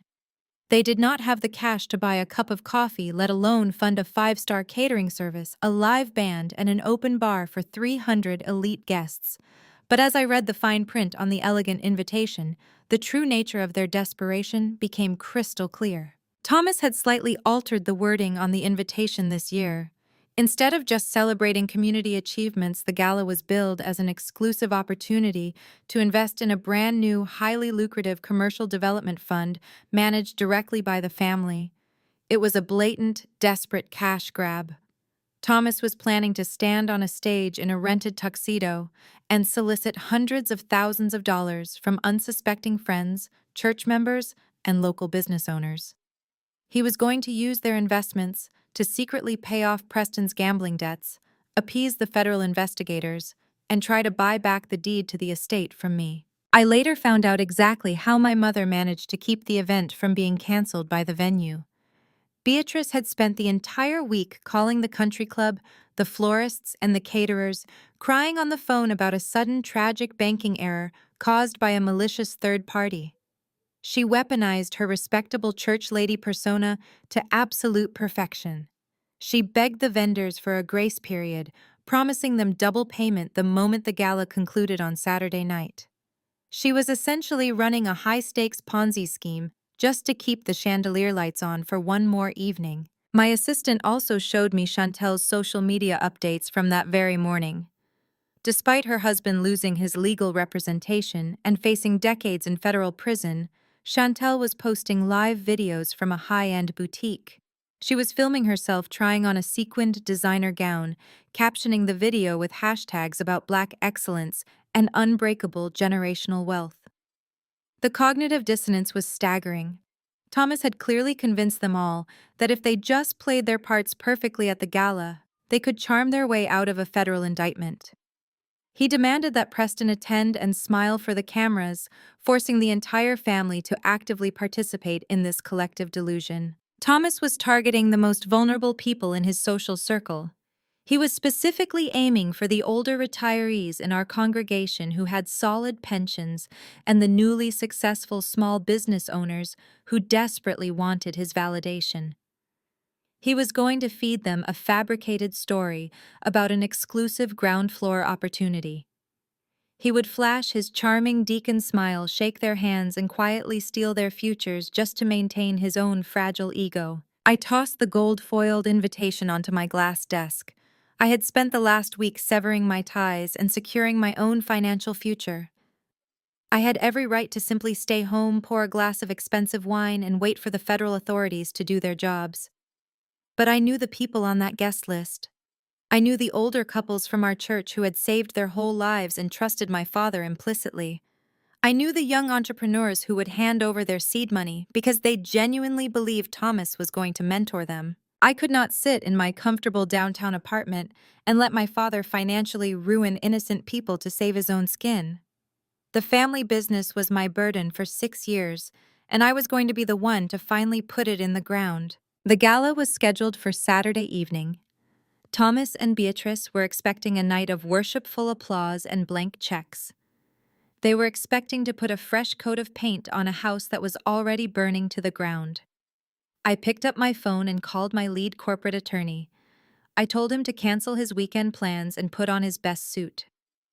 Then I called the local sheriff's department and asked to speak directly with the captain regarding an active federal fraud case and an impending mass extortion event. My family wanted to host a grand finale to protect their toxic legacy. I was going to make sure it was a show the city would never forget. Saturday evening arrived, bringing with it a crisp, clear night that seemed entirely unsuited for the absolute destruction I was about to orchestrate. I arrived at the Oak Ridge Country Club at precisely 8:30. The valet line was packed with luxury vehicles, a testament to how successfully my parents had maintained their illusion. I stepped out of my car, adjusting the neckline of my custom-tailored emerald green designer gown. The deep color was striking, projecting absolute confidence and cold authority.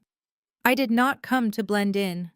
I came to be seen. I was not walking into this battlefield alone. Waiting for me by the grand entrance was my lead corporate attorney, a sharp, unyielding man named Marcus, who specialized in hostile acquisitions. Beside him stood two uniformed deputies from the local sheriff's department. I had spent the afternoon meticulously outlining the situation to a superior court judge. When presented with the undeniable evidence of the frozen accounts, the forged loan documents, and the active federal investigation, the judge immediately granted an emergency injunction to halt the fraudulent solicitation of funds. The deputies were there to ensure the court order was enforced, and the eviction notice was formally served. "Are we ready?" Marcus asked, adjusting his tie. I gave a single firm nod. "Let us pull the fire alarm." We walked through the heavy glass doors of the country club and bypassed the frantic catering staff in the lobby. The sound of a live jazz quartet drifted from the grand ballroom, mingling with the low hum of hundreds of wealthy, unsuspecting guests. The heavy double doors to the ballroom were propped open. I paused for a split second, taking in the scene. The room was bathed in warm, golden light from the massive crystal chandeliers overhead. Tables draped in white linen were scattered around the dance floor, occupied by the very people Thomas was planning to scam. I spotted Reverend Hopkins near the bar, looking slightly uncomfortable, but still present. Councilwoman Davis was absent, having smartly distanced herself after the dinner party disaster. At the far end of the room was a raised stage decorated with a massive floral arrangement and a large banner that read Community Legacy Fund. I stepped through this doorway, my heels clicking sharply against the polished hardwood floor. Marcus flanked me on my left, and the two uniformed deputies flanked me on my right. My entrance was not subtle, and it was not intended to be. The visual impact of a woman in an emerald gown accompanied by law enforcement immediately caught the attention of the guests near the entrance. The polite murmurs of conversation began to falter, rippling outward like a wave as people turned to stare. The jazz quartet, sensing the sudden shift in the atmosphere, awkwardly trailed off in the middle of a song. Within 10 seconds, the bustling ballroom fell into a stunned, heavy silence. I did not stop to greet anyone. I kept my chin high, my expression completely unreadable, and walked straight down the center aisle toward the main stage. The crowd parted instinctively, stepping back to create a wide path.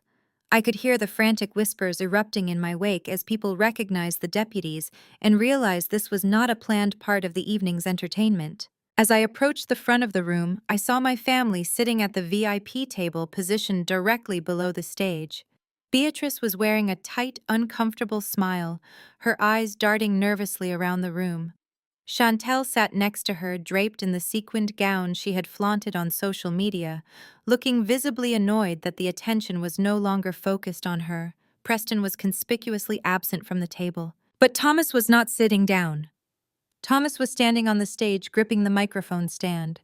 He was in the middle of welcoming the crowd, his booming deacon voice having just been cut off by the sudden silence.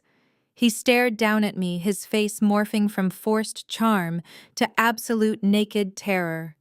He recognized the man standing next to me as a high-powered attorney. He saw the badges on the deputies. The illusion he had so desperately tried to maintain was collapsing in real time right in front of 300 elite guests. "Zara." Thomas sputtered into the microphone, his voice echoing awkwardly in the quiet room. "What is the meaning of this? This is a private charity event. You need to leave immediately." I stopped at the base of the stage, looking up at the man who had lied to his community, stolen from his own daughter, and protected a criminal to save his pride. "This is not a charity event, Thomas," I said, my voice carrying clearly through the silent ballroom without the need for a microphone. "And I am not leaving." I gestured to Marcus, who stepped forward and handed one of the deputies a thick manila folder containing the judge's emergency injunction. The deputy walked up the short flight of stairs onto the stage and approached Thomas. "Mr. Thomas," the deputy said loudly, ensuring the crowd could hear every word, "we have a court order signed by a superior court judge demanding the immediate cessation of this event. You are legally barred from soliciting any funds, investments, or donations tonight due to an active ongoing federal investigation into wire fraud and corporate malfeasance." A collective gasp echoed across the ballroom. The whispers turned into loud, frantic conversations as the reality of the situation crashed down on the guests. The older retirees from our church looked horrified. The young entrepreneurs looked furious. Thomas stood frozen, the microphone slipping from his grasp and hitting the stage floor with a loud electronic screech. Beatrice leaped up from the VIP table, her face completely pale. "No!" she shrieked, her carefully crafted church lady persona shattering completely. "This is a mistake. Zara, how could you do this to us? We are your family." I turned away from the stage and faced my mother. My expression did not soften. My resolve did not waver. "You stopped being my family the moment you let Preston use my money to fund a secret penthouse," I replied coldly. "And you proved it when you decided to scam these innocent people tonight just to cover his tracks." The crowd was now in full uproar. Guests were aggressively questioning the catering staff. People were pulling out their phones to record the chaos. The Legacy Gala had officially become a crime scene, and I was exactly where I needed to be, standing in the center of the wreckage holding the match. The echo of the deputy's announcement bounced off the crystal chandeliers, but Thomas was a man who had survived his entire life by controlling the narrative. He was not going to let reality strip him of his audience. His face was slick with sweat, but he gripped the microphone stand with both hands, his knuckles turning pale. He frantically signaled the sound technician at the back of the room to boost his volume. "Do not be alarmed," Thomas boomed, his voice vibrating through the massive speakers and drowning out the frantic whispers of the crowd. He closed his eyes for a brief second, summoning every ounce of his practiced theatrical church deacon persona. "The enemy is always working overtime to destroy what God has ordained." He pointed a shaking finger down at me. "What you are witnessing tonight is a tragic spiritual attack on this family and this community. My estranged daughter has been struggling with severe emotional instability for years. She has partnered with malicious corporate entities to fabricate these so-called federal charges because she cannot stand to see us building Black generational wealth. She wants to tear down the legacy we have bled for. But we know the power of family loyalty. We know the power of trusting in God when the devil knocks at the door." It was a masterful, sickening performance. He was actually trying to spin a federal wire fraud investigation into a spiritual test of faith. I could see a few of the older church members in the crowd, hesitating, their lifelong respect for my father warring with the shock of the police presence.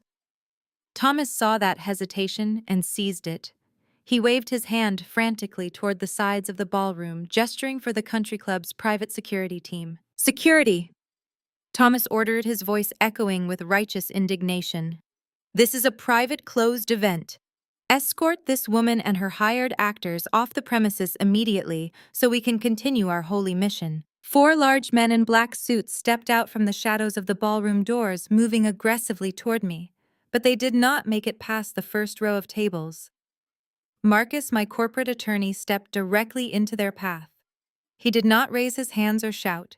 He simply unbuttoned his suit jacket and pulled out a stack of legally binding documents stamped with the seal of the state Supreme Court. "If you lay a single finger on my client or attempt to obstruct these sworn sheriff's deputies in the execution of a lawful court order, I will name this country club and every single one of you individually in a multi-million-dollar federal obstruction lawsuit by Monday morning," Marcus stated clearly. The security guards froze. They looked at the official badges of the deputies, looked at Marcus's icy glare, and immediately backed away, raising their hands in surrender.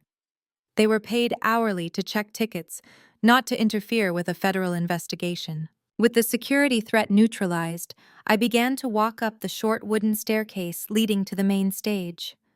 The rustle of my emerald gown was the only sound cutting through the heavy silence of the room. Thomas watched me ascend, the righteous anger draining from his face, replaced by absolute naked panic. He realized his words had failed. His authority had failed. I stepped fully onto the stage, the bright spotlight hitting my face. I walked directly toward the podium. Thomas stood his ground for a fraction of a second, his hands gripping the microphone so tightly I thought the plastic might crack.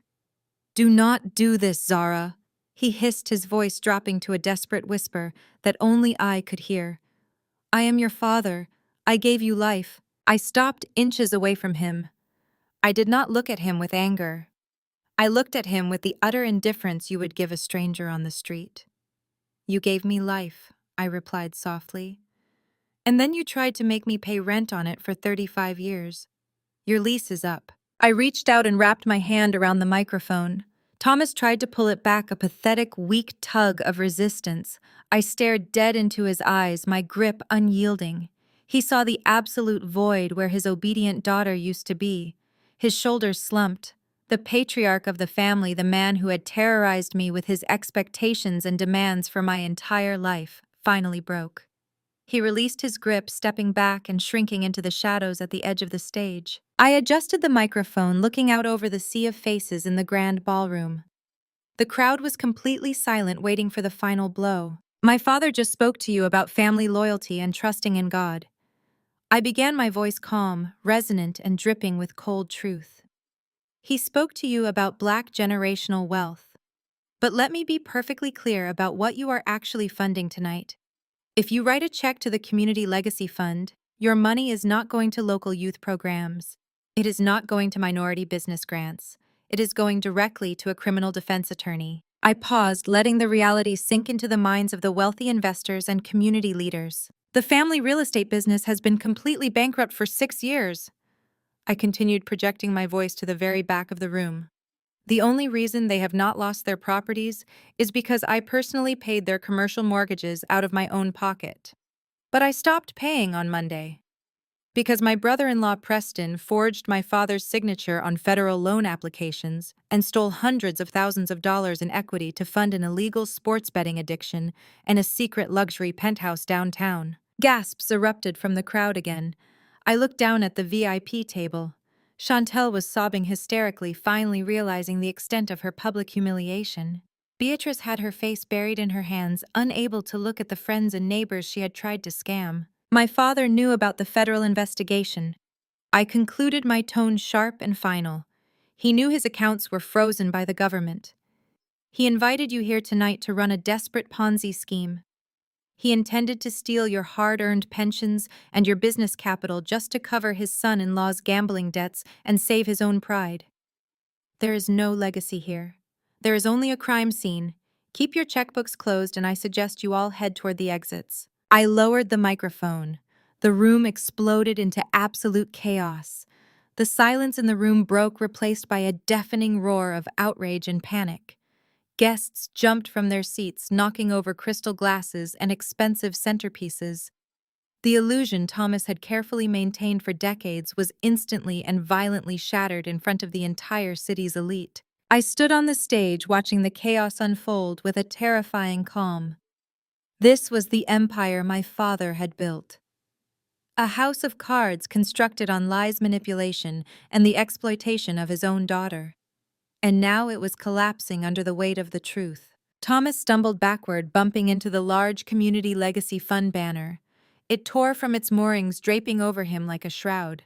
He clawed at the fabric, his booming voice completely gone, replaced by a pathetic, high-pitched wheeze. He looked out at the angry crowd, the people he had planned to swindle, and realized there was no escape. Several investors who had already written checks rushed the VIP table, demanding their money back. Beatrice cowered in her chair, holding her hands up defensively, as angry former friends screamed in her face. The respect she had cultivated through her carefully crafted church lady persona was gone, replaced by absolute disgust. I stepped away from the microphone and walked down the stairs, leaving my parents to face the consequences of their actions. The two sheriff's deputies remained on the stage, their presence a stark reminder of the legal nightmare that was only just beginning. Marcus fell into step beside me as we navigated through the furious crowd. "Are we finished here?" Marcus asked, his voice calm amidst the pandemonium. "Almost," I replied. "There is one last piece of business." I scanned the room, searching for the final member of the toxic trinity. I found her near the exit. Chantel was frantically trying to push her way through the crowd, her sequined gown snagging on chairs and tables. She was holding her phone to her ear, tears streaming down her face, screaming Preston's name into the receiver. But Preston was long gone. He had likely slipped out the back door the moment I walked into the ballroom, leaving his pregnant wife and her bankrupt family to take the fall. I altered my path, cutting across the dance floor to intercept her. Chantel saw me approaching and froze. The anger she usually directed at me was gone, replaced by absolute unadulterated terror. She dropped her phone, the screen shattering on the polished hardwood floor.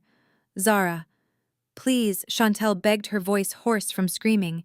You have to help me. Preston is not answering. They are going to take the house. What am I supposed to do? I stopped 2 feet away from her. I looked at the sister who had celebrated my disownment, who had mocked my single status, and who had gleefully participated in my character assassination. I felt a brief flicker of pity, but it was quickly extinguished by the memory of the past 6 years. You do exactly what you told me to do, Chantel, I said softly, my voice completely steady. You grow up. I reached into my emerald gown and pulled out the final document, the official 30-day eviction notice. I held it out to her. She stared at it as if it were a venomous snake. Take it, I commanded. With trembling hands, Chantel took the paper. She looked down at the legal jargon, her tears blurring the ink. You have 30 days to clear your belongings out of my house, I said, ensuring my words were absolute and final. Do not call me. Do not text me. You are no longer my problem. I turned my back on my sister and walked out the front doors of the country club, leaving the smoking ruins of my family's legacy behind me. The cool night air hit my face, refreshing and clean. I took a deep breath, filling my lungs with the sweet taste of freedom. The war was over and I had won. The moment the microphone left my hand, the Oak Ridge Country Club ballroom descended into absolute anarchy. The polite, wealthy facade of the city's elite vanished in an instant, replaced by the primal panic of people who realized they were inches away from being swindled. Several local journalists whom my father had specifically invited to secure front-page coverage of his supposed philanthropy immediately recognized the goldmine unfolding before them. The blinding white flashes of professional cameras began to strobe across the room, illuminating my family's complete destruction in high definition. Through the deafening roar of angry investors demanding their checks back from the VIP table, a piercing, hysterical scream ripped through the air. It was Chantel. She had finally processed the magnitude of my words. Her designer lifestyle, her social media empire, her perfect marriage. It was all built on stolen equity and federal fraud. She spotted Preston. He had not managed to escape quietly. He was backed into a corner near the catering doors, surrounded by 2 furious local businessmen who had already handed him seed money. Chantel did not run to defend her husband. She hiked up the skirt of her heavy sequined gown and charged at him like a wild animal. You liar! Chantel shrieked, her voice cracking with a manic, terrifying pitch. She began beating her fists against Preston's chest, her perfectly manicured nails catching on his expensive suit. You told me we were rich. You told me that apartment was an office. You are going to prison and you dragged me down with you. You have nothing. You are nothing. Preston grabbed her wrists, his face flushed with humiliation and fear as the cameras pivoted to capture the golden couple tearing each other apart. He pushed her back, sneering at her. You loved the money, Chantel. You did not care where it came from as long as you could buy your designer bags. I watched the pathetic display from the elevated stage, feeling absolutely nothing. My sister was finally experiencing the consequences of her own arrogance, but the spectacle was not over. Beatrice, realizing that the journalists were recording every single second of her family's collapse, made one final desperate play. She abandoned Thomas, who was still slumped against the torn legacy banner, and rushed up the stage stairs toward me. She was weeping hysterically, her arms outstretched, intending to pull me into a theatrical, highly public embrace. She wanted to create a viral moment of a heartbroken mother begging her prodigal daughter for mercy. She wanted the city to see me as the villain who was rejecting her family's love. Zara, please, Beatrice cried out, her voice loud enough to be picked up by the journalist microphones.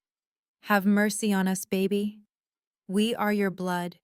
We can fix this together, just please stop this. I did not let her touch me. As she lunged forward, I took a sharp, calculated step backward, leaving her grasping at empty air. She stumbled, nearly falling to her knees on the hard wooden stage. The camera shutters clicked furiously, capturing her on the floor at my feet.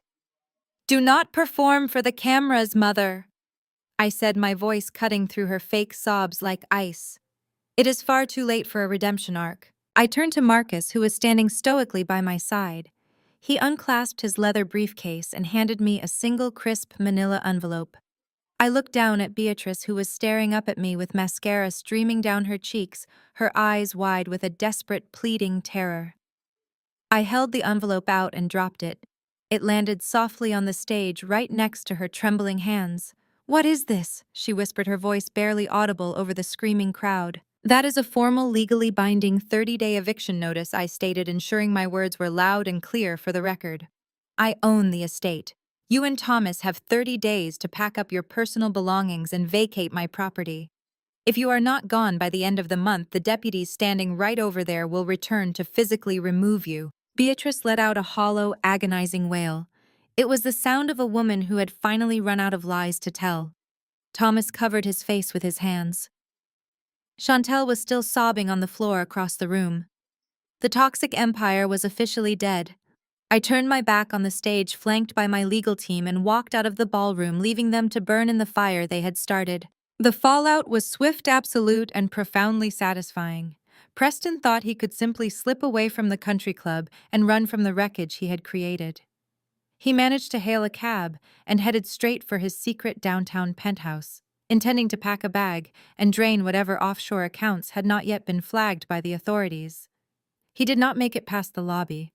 Federal agents were already waiting for him. They had secured an emergency arrest warrant following my deposition and the undeniable evidence I had surrendered. I read the detailed police report later that week. Preston, the man who had loudly mocked my single status and boasted endlessly about his visionary tech genius, fell to his knees on the marble floor of the lobby and wept like a terrified child as they clamped heavy steel handcuffs around his wrists. They marched him out the glass front doors, right as the local news vans pulled up to the curb. There was no sleazy corporate lawyer waiting to bail him out. He was remanded to federal custody without bail, facing a mountain of wire fraud, forgery, and extortion charges that guaranteed he would not see the outside of a prison cell for at least 20 years. Thomas experienced a much quieter but equally devastating public execution. The morning after the disastrous gala, he put on his best tailored suit and attempted to walk into our community church for Sunday service. He genuinely believed his deacon title and his history of generous donations would grant him a shield of grace. He was entirely wrong. The church elders, led by a furious Reverend Hopkins, met him on the front stone steps. They did not let him inside the sanctuary. In front of the arriving congregation, they formally stripped Thomas of his deaconship and permanently revoked his membership.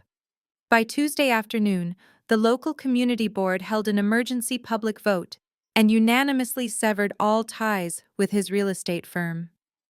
The local newspaper ran a front-page exposé detailing the aborted Ponzi scheme and the fake tech startup.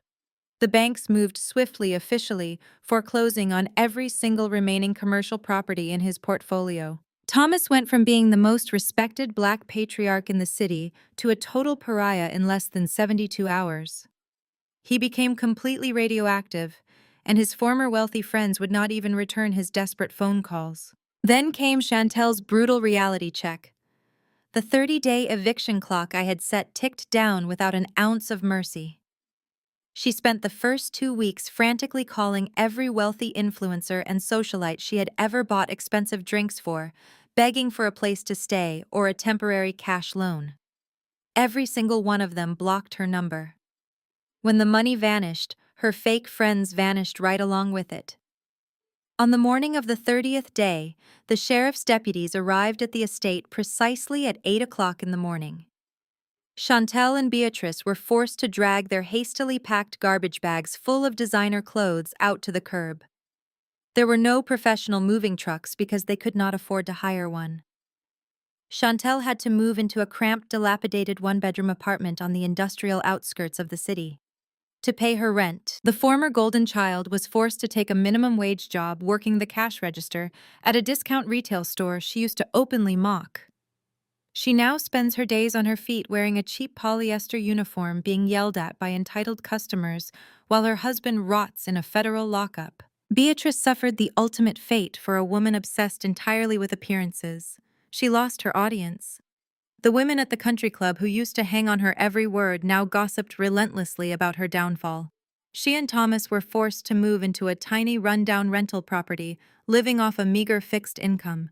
They were permanently trapped in a miserable marriage built on a foundation of lies that had finally collapsed under its own weight. Their toxic, abusive reign was completely over. They had absolutely nothing left to steal and no one left to manipulate.